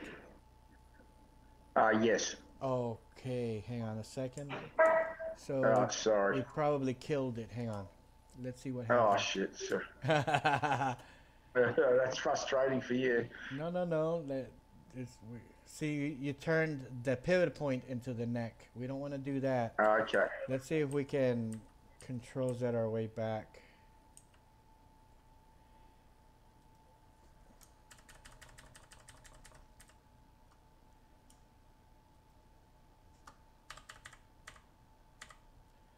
Okay, so your neck is here. Select the neck first, and then click on Puppet Producer's neck.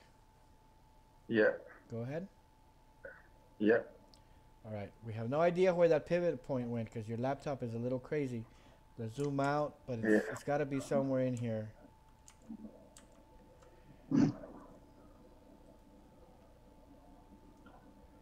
If it did it. We'll click there. Neck 0.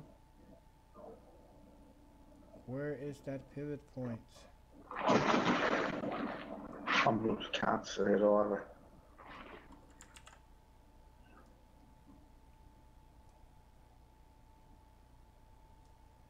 Let's see here.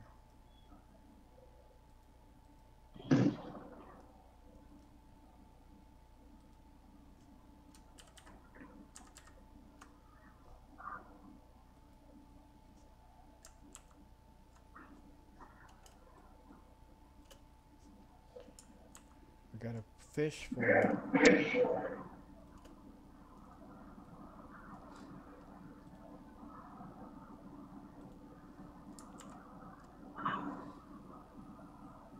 Where did it go? It's gotta be here somewhere.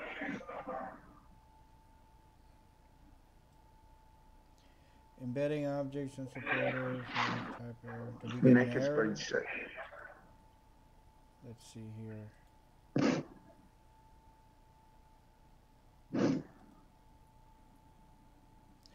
Yeah, we got an unsupported object. Did we turn this into a proper? I thought we converted the symbol and I call it neck. Yeah, let's try it again. There it is. Okay, move that pivot point to the where the neck is going to spin, like maybe like right there. Yeah. Yeah, there. Mm-hmm. Up one. Maybe just a little bit like that. Let's adjust the actual neck here, because I mean, this is just more of a placeholder, because what we're gonna be looking at, this giant neck, and this is just kind of a placeholder. We just wanted to have something so that Crazy Talk think it has a neck, so it'll use this as a neck, but it'll be inside of this, so we won't notice the difference between the two objects. Yeah. Okay, so let's zoom out a bit. Let's do the upper torso. Yep. So select the upper torso. On the character. Yes. Yep. Now. Then go over. Puppet producer. Select it, the upper torso. Yeah. And we got another I went error. too quick. No, we got another error for some reason. Is that it there? Oh no, that's. We got another error. It's something in the way that the laptop has created this stuff. So what we're gonna do is select it, use this eraser tool to just deconfigure it. That removes the configuration. Go ahead and do it. What do I do? Just click on the eraser? The eraser in Puppet Producer. Yep. So. Yeah. See, it still says upper torso. So click on the eraser. All selected items have. What did it say? Unassigned, you will need to reassign these items. Okay, so that's perfect. That's what it's supposed to say.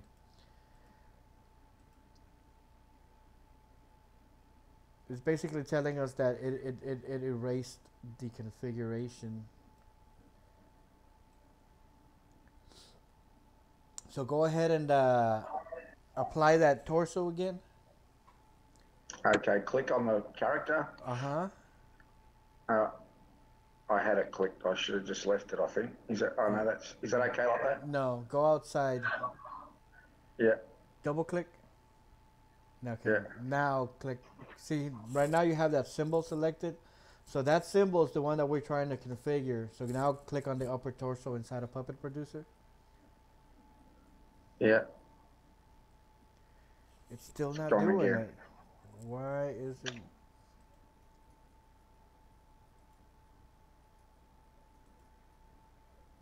It's a movie clip symbol. That is the strangest thing. I mean, this laptop thing is. Yeah. Well, next time I'll make sure I go on to the desktop. Mm-hmm. Let's see. Erase. Apply.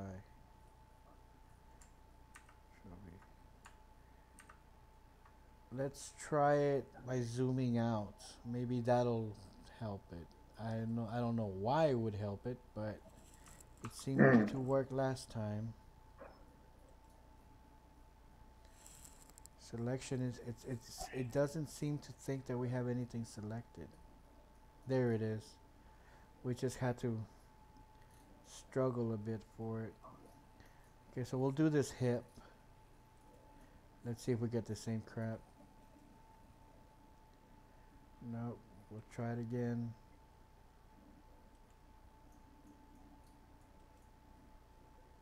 We'll keep trying. Is that it down the bottom? See down the bottom of the, it's not that purple thing down, oh, that's something else, is it, down Yeah, there? it did it. It Yeah. finally did it.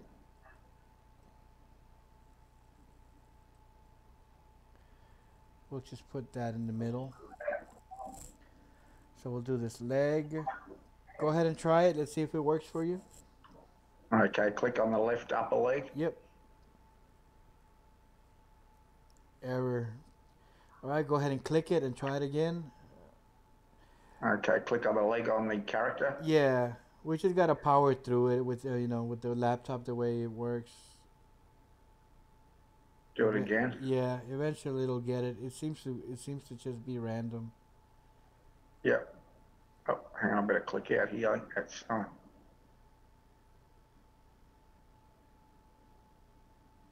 I've got the whole lot. Click on the just click on the leg. Oh. So just select it. There you go. Oh yeah, yeah. There, you finally did Is that it?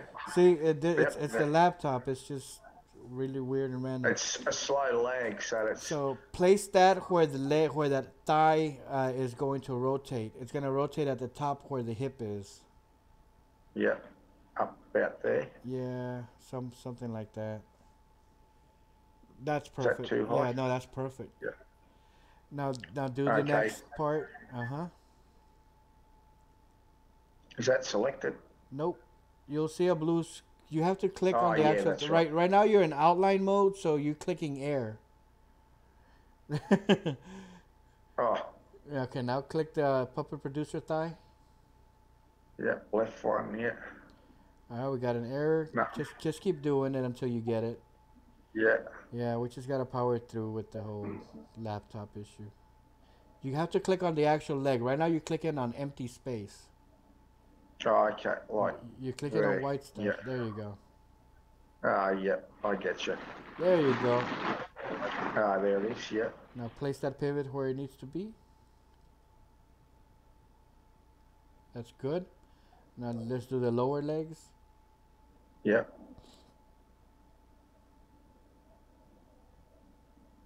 Keep going. Do it again. Yep.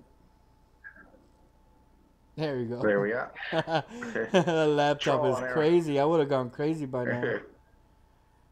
Place it where the knee is, because that's where it's gonna spin. Yeah. That's the pivot. Is that about there? No. Me about there. I think where that paint job is, where that circle is, that's where your knee is. Oh yeah. No. That's the middle of your bottom. Yeah, here. Yeah, place it in the center of that circle. There you go. Yeah. Because that's where that knee is gonna bend, maybe a little bit lower. There you go. Yeah. Now let's do the other one. You're almost done. Oh, hang on, lower. I was up on the upper. Yeah. Keep going. Try it again. Yeah. We'll get it. At least we're learning how to work with your laptop. Oh, that's right. Yeah. There you go. Got it. See, if I didn't know that it was supposed to do it straight away, I would. That's probably why I don't find that it's quite as frustrating as you do, because I'm sort of. It's a bloody good tool actually, because once you've got these, it's sort of like that After Effects pin tool, isn't it? Basically, what you've got here. Basically, yes. Yeah. Yeah. And then do the feet as well. That's right. Yeah. Oh, sorry, I've got to click on the. Yeah. No.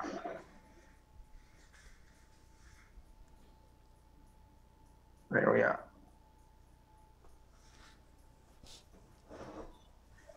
Did you get it? Oh, I see it. Yep. Out there, the middle of the foot like that. It's Nice. sort of like the back of the ankle. Yep. I think it takes two to get it each time. No. So you thought. Keep going. We'll get it. We'll get it. This time it's up. This time it's up. Unless it's under. No, it's not. Wouldn't be under. Because it keeps giving us the error right here. It keeps thinking that there's nothing selected. Hang on, let's bring this out so we can just pull it off like this. Hang on, let me take over Uh, your computer. uh, yeah, Oh, you got it. yeah, All right, go ahead and try it again. yeah. There you go. Oh, there we are. Got him, got him.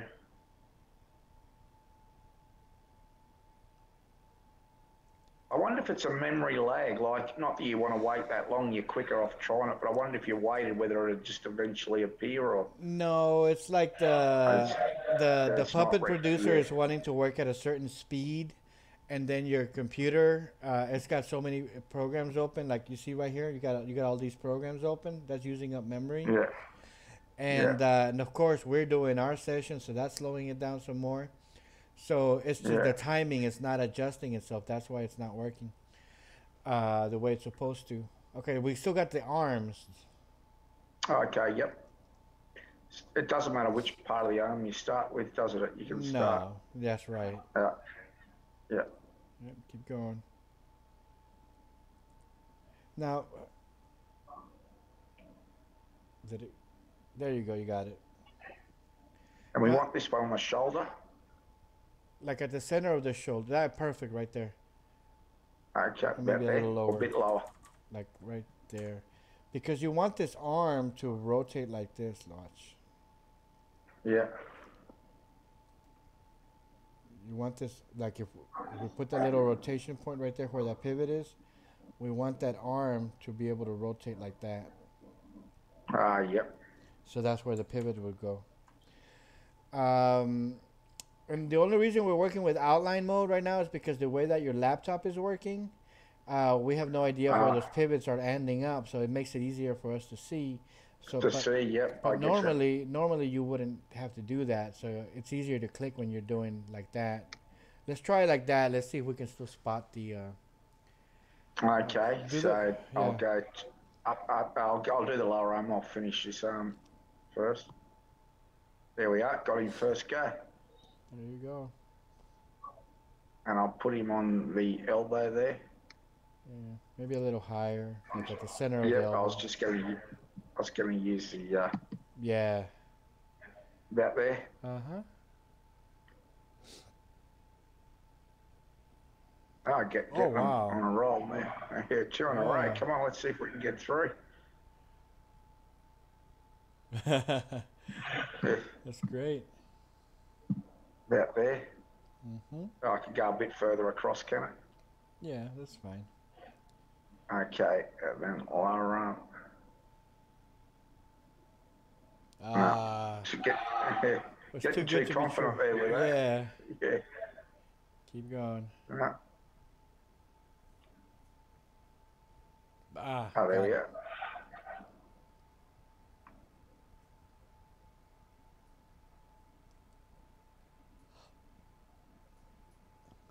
Okay, then the hands, is it? Or? Give me one moment. Yeah. All right.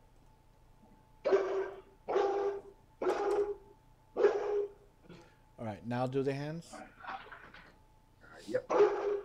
Ruby, stop that.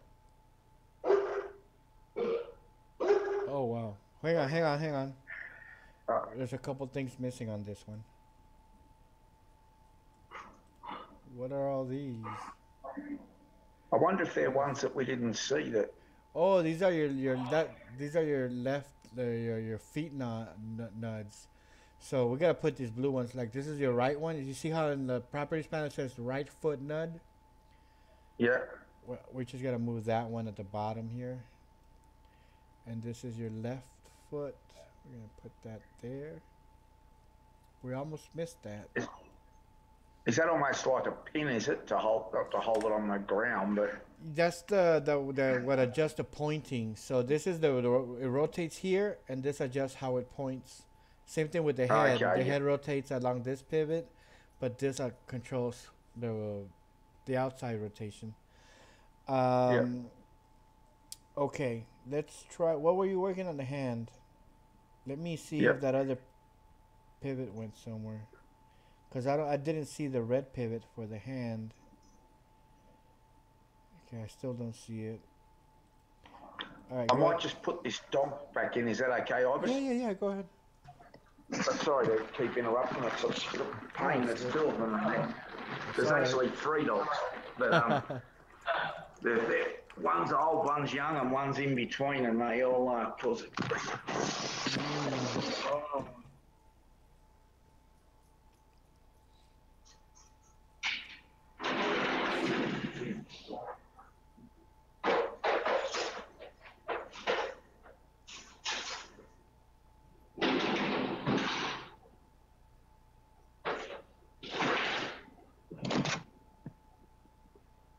Okay. Yep. All right. Go ahead and try the hand. Uh huh. Yep.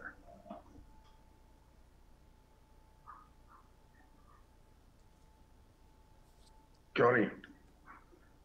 Got it. Yep. Let's see. No, that only gave you the blue one. Oh, It's okay. it's acting really wacko. We might have to do this one manually. Um, where is? Let's see, Control A. Yeah, for whatever reason, it's only bringing out the blue one. The blue one goes on the tip. Okay. Yep. Let's try getting this one. See, this one gave it to me, but it didn't give me the blue one. Hmm. You got some crazy, crazy stuff going on in your machine. Alright, so we're going to cannibalize something. Like this one is the right hand pivot, which is going to duplicate it. We're going to cheat. Yep.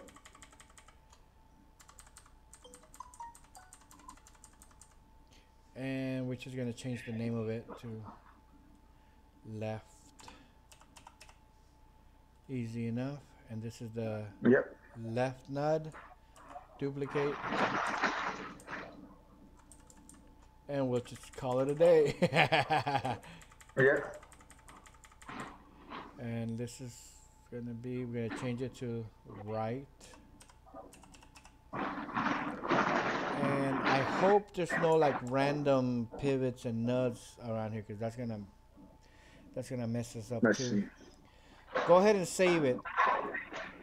Yep. Just file, save as, and I'll put into that.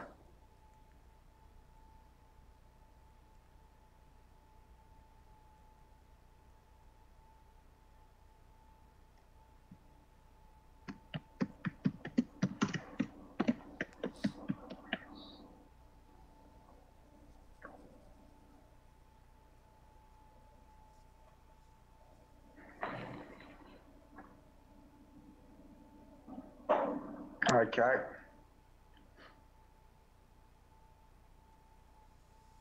Okay. Yep. Go ahead and export the movie.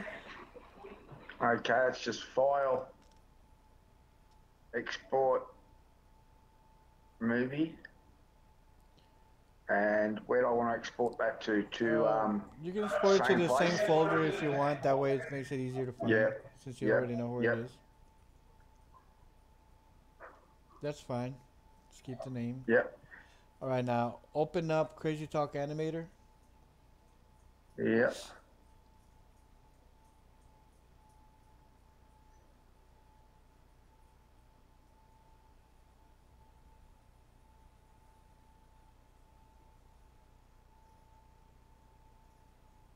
Import a character, is it, or import model? No. You have to drop a regular actor in there first. So Oh, take yep. take any G2 actor first. Yep. And I can just bring in Saul. Mm-hmm.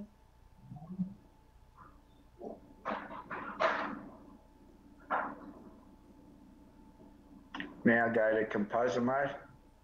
That's right. Now bring in Uh-huh. load G2 actor. Uh-huh. And I'll go to where we've got it.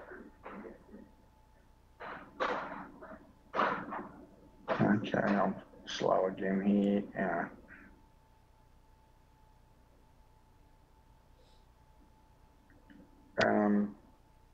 Yeah. Tick these off. No, no, everything's fine. Just click the OK button.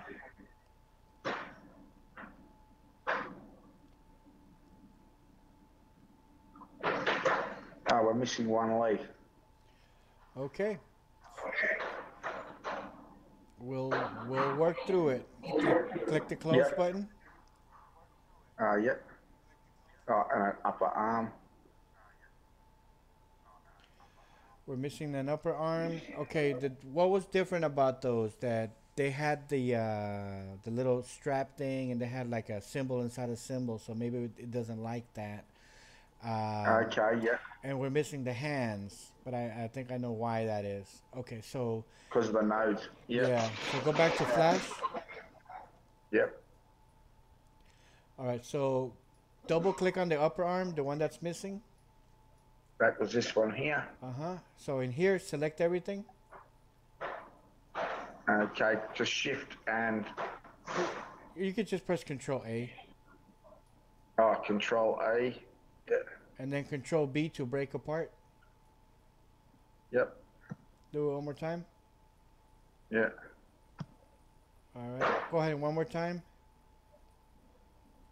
There you go. Now double click outside. All right. Now let's do that lower leg. Same thing. Double click in there first to go inside. Now break it apart. Yeah. Control B. Keep going. All right. Double click. Perfect. Now let's fix those hands. Double click on any one of those hands, because those two hands are actually the same symbol, so we only have to do it one time.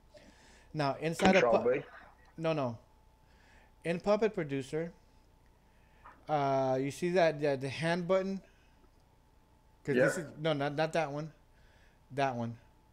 We're working on the inside hands, the configurable hands. So click on that button. And we're going to define it. This is the relaxed hand. Click on the number 1 button. Yeah. All right. And that should be it. And we can confirm this by clicking on that hand, and it should say right there, relaxed. Do you see it? Yep. And when we click outside, it still says left hand 0. And of course, if we double click here, it's the same symbol. So when we click on that, it still says relax. It's the same exact thing, which is we just don't have to do it twice. All right. Because we've transferred them, yeah. Correctly. Press Control S to save and export the movie.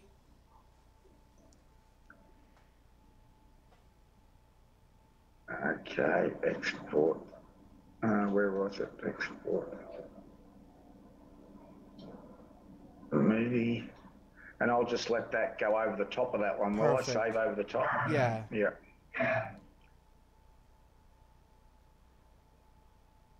All right, go ahead and minimize that. Yeah. Now re-import it. Click that SWF button.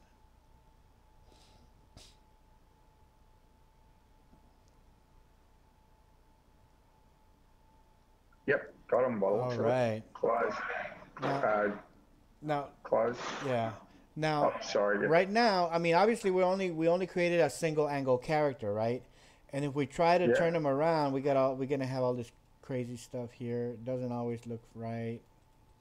Just to make sure, and it's probably gonna look the same, but just to make sure, we're gonna use that convert to go to modify, turn to multi-angle character, just so it brings the sprites and it replicates them properly against all the other angles.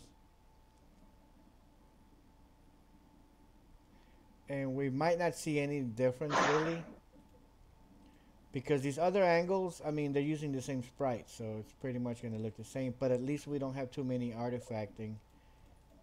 Yep. And then with the loincloth, you just add that later and attach it to. Is that how you do that, or? As a prop. Yep. So if we like, test it. Oh, yeah.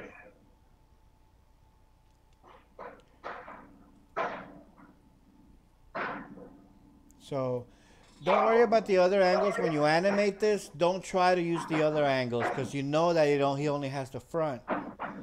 But Yep. he does have the ability to use the motions. Just don't try to actually turn him to the side because you know he doesn't have a real side angle. Yeah. Okay, But so that can do a fair bit, can't it? That's fairly animatable, isn't it? oh Considering that yeah, was just a picture. Yeah, oh yeah. yeah.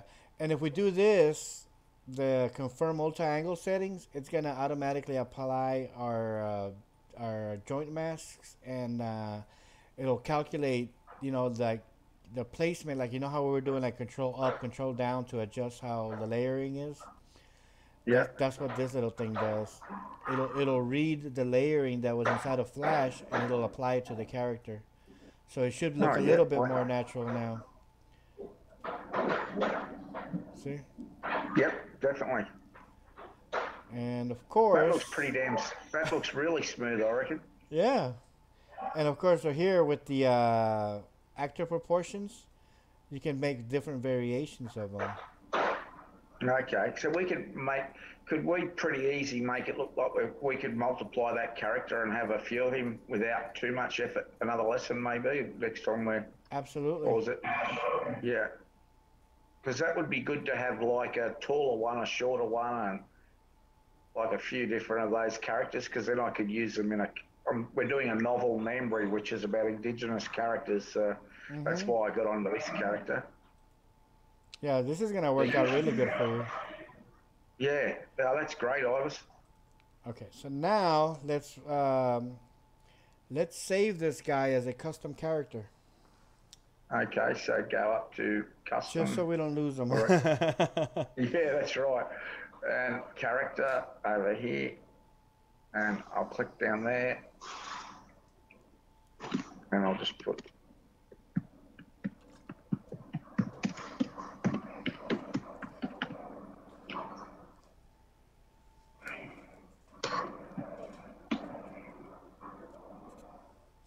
That's lovely. I'm quite impressed with that. I didn't think, I had a lot of faith in what you do. I know you're brilliant, but I didn't think it'd come out quite as smooth as that. That's why I said you at the start, just as long as it can move around a little bit. But that's really quite a smooth. He's a pretty smooth sort of a dude, this fella. Yeah, Yeah. yeah, you did a good job on this, man. It came out good. And it was really Oh, simple, breaking them apart and just piecing them back together. As long as you remember those steps, I mean, ultimately, yeah.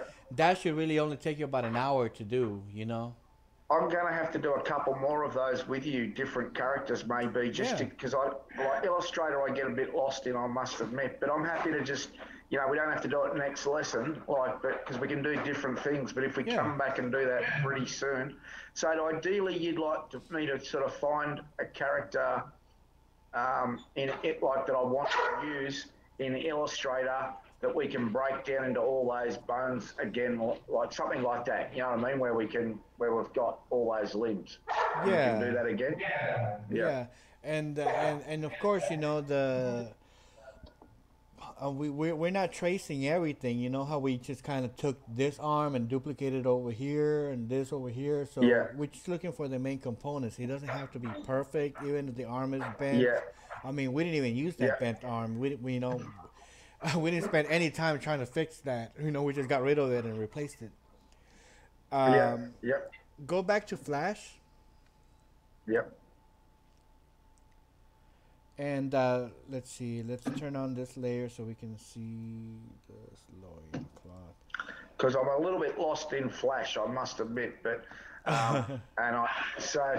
I'll get there after we do a couple more. But it's worth getting there because it's a really good thing to be able to do, and like I'm picking things up, so it'll just Yeah. take a couple more goes. Well, So that's the same way you were with After Effects. You remember how you were with After Effects when yeah, you started? I that's mean, right. Yeah, and then I uh, just practice and play around, and I'll yeah. pick it up. So select that loincloth. Yep. Actually, select all those three objects. Oh, The whole. unlock the layer. Okay. Yep. Which is this layer here. Uh huh. So all those three That, objects are that, selected already. click Yeah. on. Do you see that last button on the bottom right hand corner of the Puppet Producer? That's the This export one button. here. Yeah, click on that. Yeah. Now select the option that says selected symbols.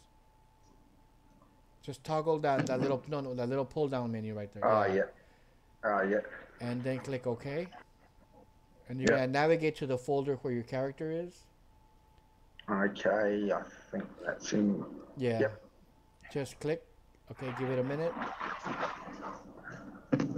What that's doing is it's exporting those as individual props. Okay. So you don't have to go export movie individually. It's just doing it all at once for you. All right, so go back to Crazy Talk, and this time you Import. um, go. Let's go to the main stage. We're gonna create like Okay. individual props first. Um, and just move the window to the side and open up that folder and start bringing in the props. So just kind of restore the window, like so it's not maximized.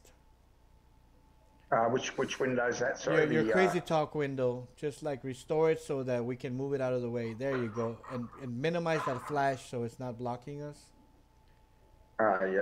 All right, so now open up that folder and navigate. Oh, I drag and drop. So Yeah. I get you. Yeah.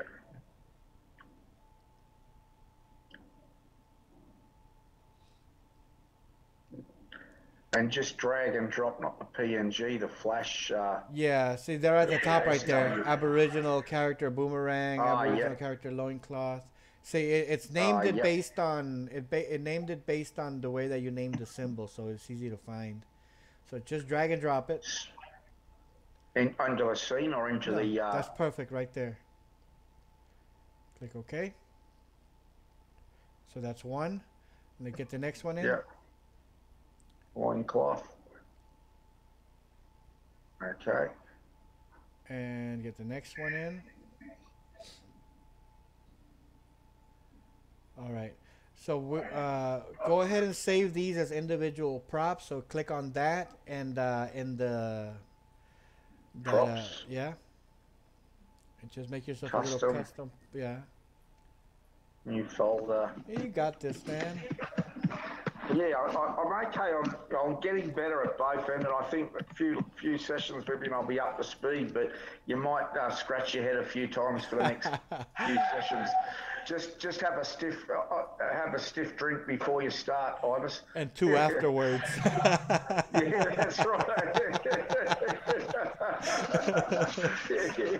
yeah. You've got to be patient with me. No, you are. You're very patient, mate. You're very patient. I appreciate that, man. Yeah. Oh, I spelled boomerang wrong, but. And see, now you got reusable props for other stuff too. You just killed multiple birds with one stone. That's right, because I can use those for other Indigenous stuff that I do. You know what I mean? Like, and then that character we can play around with him, and you know what I mean? Make a skinnier or shorter one or something like that. They're all pretty skinny, so I'll make them skinny and shorter, you know, or something like that. Yep. All right. So now I'm gonna show you how to attach those props sort of permanently to the character. Click on the main character. Yep. And go into composer mode. Yep. And you can maximize your window now. Yep, of course. And go to prop.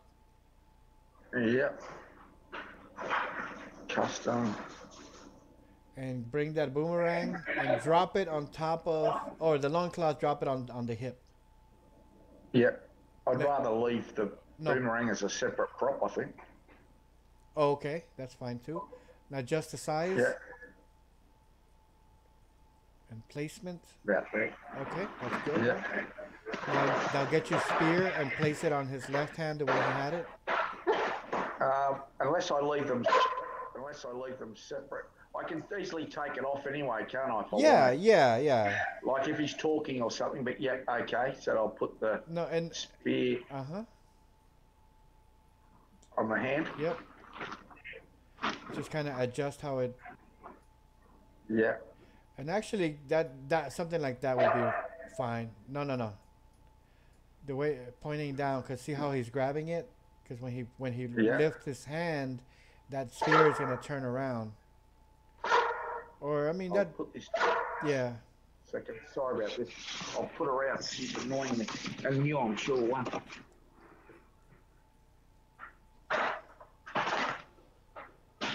Okay. Now, this character you can save him again as a character with the props attached to him. Sorry, I just was putting that dog out. I missed you that first little bit. You said that. Sorry, yeah. All right, let me know when you're ready. Yep. I'm ready now. Sorry. Okay, so go ahead and save this character again. This is we're basically gonna treat him as a separate character. Okay. I should save him now as he is now, or get him to hold that spear, or just Yeah, as he is now. yeah. Just go to the actor tab and save him. Yep. And I'll call him Aboriginal character 2.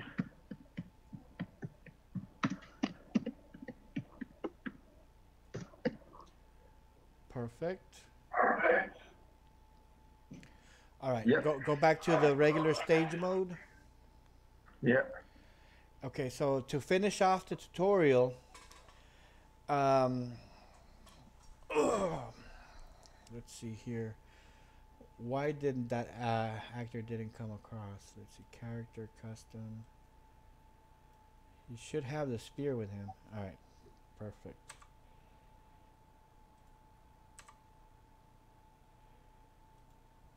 He's got the boomerang as well, but there. Well, it's this is still detached. So, yeah. So I mean, with the props attached, I mean these should stick with him. You know, wherever he goes, and kind of one of the things that the benefits of having it this way is that if you move your character, for example, let's see here, we're gonna do a really basic animation, just to kind of get your imagination working. Yep. Yep.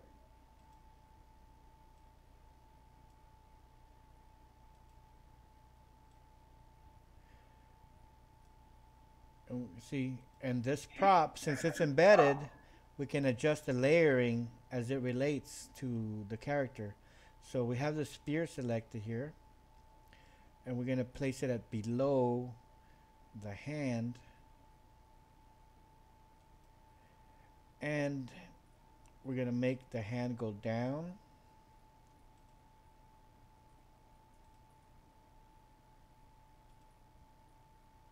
This is just basic, just to get your imagination going. Yeah.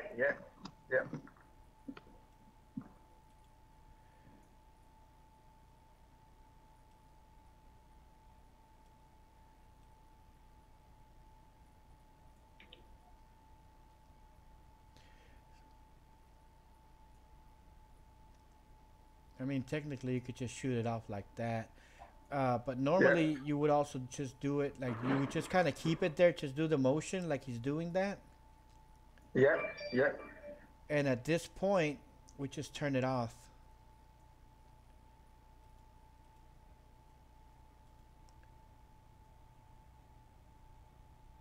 And then you could have it like.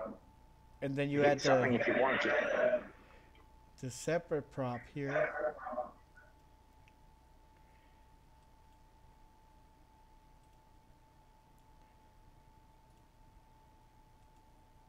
I get you. Yep. And you'll black one out as so you can't see one. Exactly. Yeah.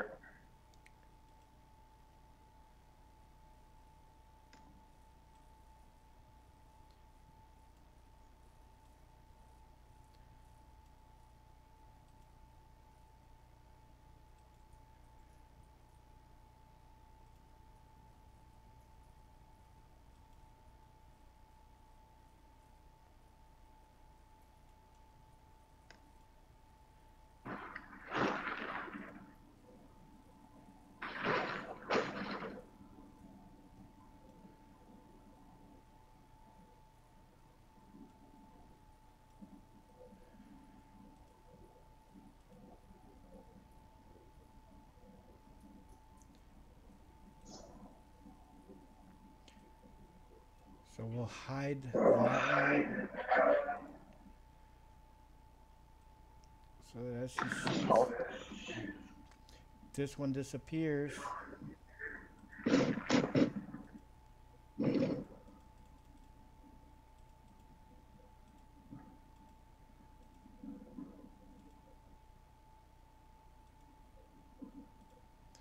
We'll turn it on over here. So we end up with something that kind of looks like this.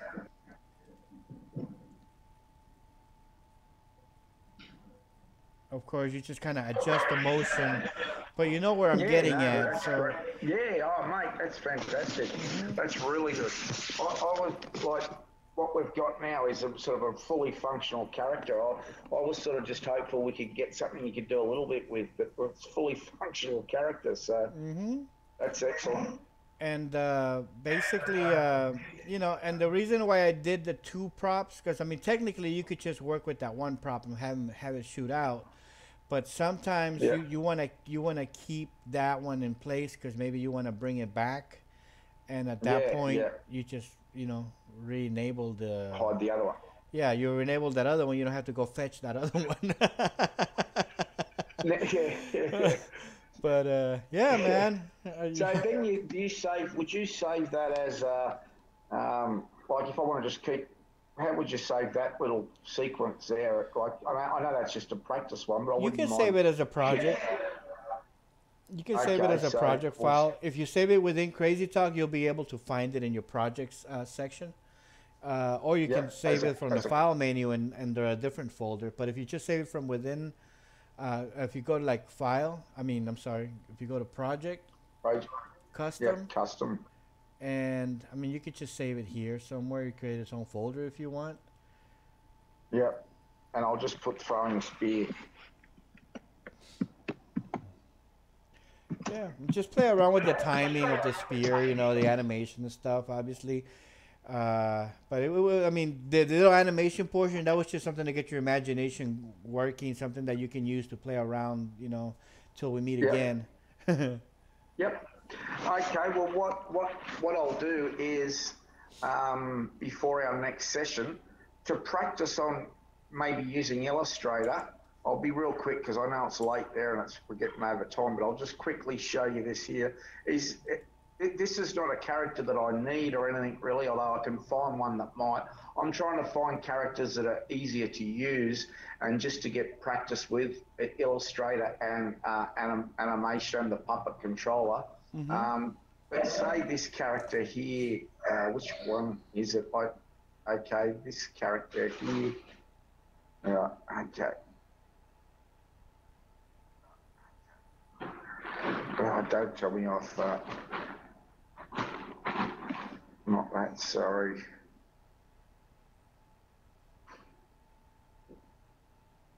I've sort of basically, those Shutterstock things where you get Yeah. a whole heap of, there's your neck there and all that sort of stuff. Now, I've sort of got you've already got your torso here a bit, hmm a few different hairs, a few props and stuff like that. Yeah. Would that make it easy for us to practice during that sort of stuff again with that? Yeah, yeah. Is that how you? We can work with these too. Keep in mind that these are PNGs, so ideally, we go with the Photoshop route.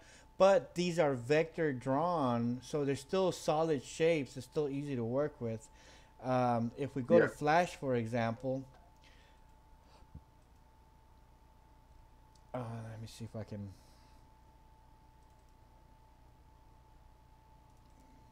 bring that in here. We can take this torso. So, I mean, the good thing is that these are vector shapes, so we could just drag them into Flash. I mean, they're not vector images, they're PNGs, but they were drawn with Yeah. vector shapes, so it's nice and clean. So we have this Yeah. item selected here. If we go to Modify, Bitmap, Trace Bitmap, it converts it into a vector. So now Okay. now we can convert that into a symbol and we can rig it with Puppet Producer and you'll have a fully vectorized character. Notice how the shape didn't get traced exactly. That's just something that you play around with here, like shape. I mean bitmap, trace bitmap. So color threshold, maybe. Uh, let's let's go with 50. Let's say minimum area 2. Let's preview. See, that gives us something a little bit more accurate. Yeah. Um, maybe 60 preview. I mean, sometimes you want to avoid those little jaggies. So maybe we'll adjust it to 4 pixels. That looks a little bit better. So we That looks can, great. The other one I thought looked all right too, but yeah. yeah. I, So yeah. yeah, the main point being that yeah, we you can take any PNG file or any drawing and vectorize it using that trace bitmap function, and that will allow us to Yeah. keep our vector shapes. You know, if we go to modify, convert to symbol, there it is, and that allows us to go into Puppet Producer, and if we had a better computer, we wouldn't have to go through this Yeah. multiple times. But eventually, we get it, and now it's configured to work with Crazy Talk. Yeah, So and that, yeah, that's that just that one prop there, um, like what you've just done there. Can you export that one bit there as it is? Just do it as pieces like that too, can you? yeah, you can. Yeah, you can. If you want to do it as props, yeah. And technically, Uh, you don't have to build these as characters, man. I mean, you can build them as smart props, which is basically what the G3 characters really are. They're yeah, just they're just basically smart props. Let's see here. Control, modify, bitmap, trace bitmap. Let's just do that. I better write that down. Modify. Modify and then bitmap and then trace bitmap. So Yeah, we only need the base stuff. Here's the neck. I thought I brought it in. Oh, and there it is. So we go modify, bitmap, trace bitmap, and we convert to symbol. And we only need the main ones. Let's get this leg.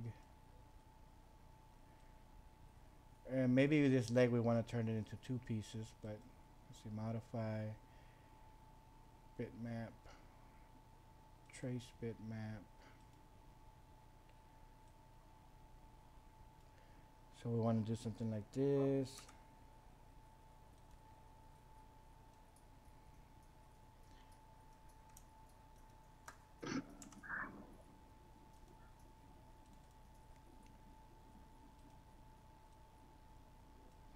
We want to create that little overlap.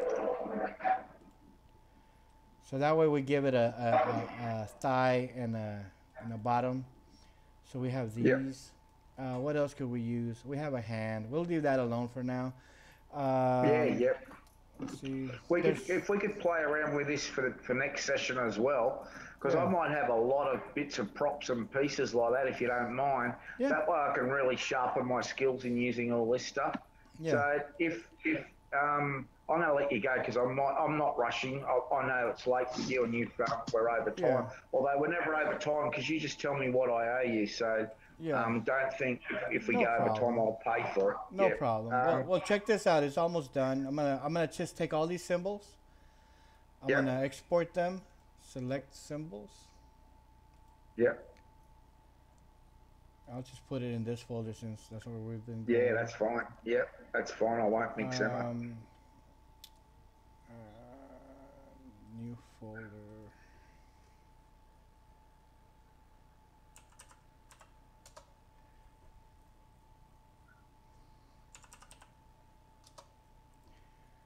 But technically, you don't have to build like characters the traditional way. Right now, what I'm doing is I'm exporting these symbols individually, Yep. so that when I'm going into Crazy Talk, where's that character? Kid, yep.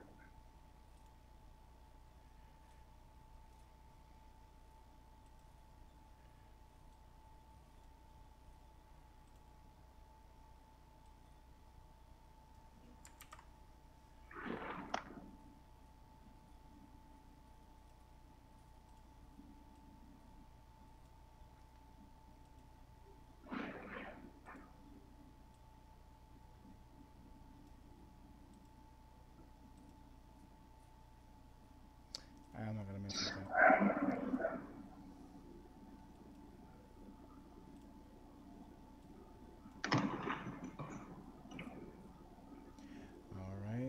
All right. Props.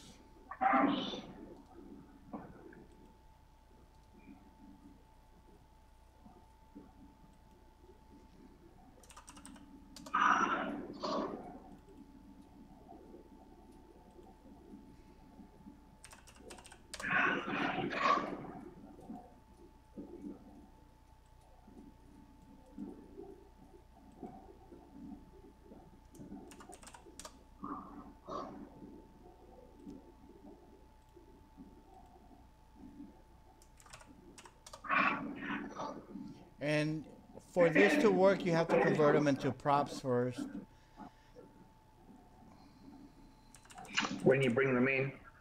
Yeah, for this particular process to work, because you'll need to chain link them.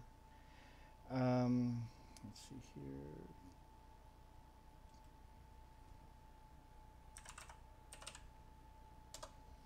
So basically, now that we have that, we'll take this torso, we'll go into composer mode for that one prop. And we're not really creating characters, we're basically making linked props. Yep, I get you. Let's see, custom. Which would do me 99% of the time because I don't need full on animation a lot of the time, but it'd be good if I could sort of vary things a lot like this.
All right, I'm gonna leave it alone here.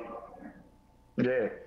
But see, now you have this guy here, and I mean, this is essentially what a G3 character is. I mean, it's just a smart Yep. prop with linked objects, and if we go to like runtime composer, I think. No, that's that what I want. But you can play around with it like with it without much like put pins in and all that sort of stuff, and you'll get it sort of. Yeah, well, you should be able to just select these parts and like move them around and like have them walk and do things. But for some reason, this 2D editor is not popping up, but it's supposed to. We'll look into it on the next session. Yeah, no, that's fine. So one way or another, if I collect some more of those, and we can work on how to maybe use those, to even if like it mightn't be as elaborate as the other animation, but as long as I can do some bits with it, that'd be great. Oh, there it is. There it is. It's the prop key editor. Yep. So I mean, you treat them just the way that you. I don't know why that didn't attach, but you treat them just the way that you would treat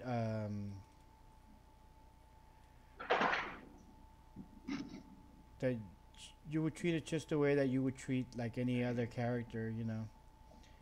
Mm. I'm not sure why that didn't attach, but we'll look into it next time. Yeah, yeah, we'll sort that.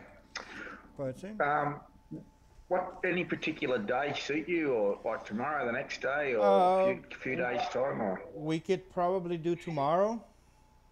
yep. I think Monday and Tuesday, Wednesday, pretty much the rest of all next week, starting on Tuesday, I should be okay. Or Monday night. Okay, Actually, Monday night I should be okay too, like around this time that we did today. So anytime okay. Well, during the week, yeah. do you want me to message you tomorrow at this time? Sure.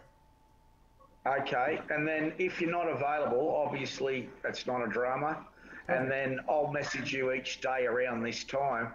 It's just this week's a really good week for me if I can do it with Yeah. you, you know, like, and if you get called out, like I've said to you before, Mhm. there's no pressure, just sort of, oh, sorry mate, too busy, bad luck, you know, and No, then we'll no. do it another day when you get a Yeah. chance. Yeah. That sounds great. And do you want me, if you don't mind, I'll put the payment in on Tuesday, if that's okay. I'll have money going to my account on Tuesday, and then I can, Yeah. and Yeah. well, Don't I worry just about it, man. You're good. PayPal it on Tuesday, the same way I did last time. Yep. Sounds good. No But big deal. I'll speak to you before Tuesday anyway, so I won't forget, and I'll pay you for. We'll tally up the hours, and I'll pay you on because it's not a problem. Yeah. But it'll be good if I can get a fair bit in this week if we can. Okay. Yeah, man. That'll be great. Okay, Ibis. Thank you very much, and thanks for your patience. And you're a complete guru with this stuff. I appreciate it, man. Thank you so much. Okay, thanks, Ibis. And you go to bed, mate. It must be pretty late there now, is it? No, it's not that bad. I think it's like 1:30 or something. Okay, I'm a bit of a night owl, but I'll let you go. Have a great day. Thanks, and just tally the hours up. So it's, you know what I mean, and we'll work out what it is on Tuesday. No problem, Ian. Talk to you soon, man.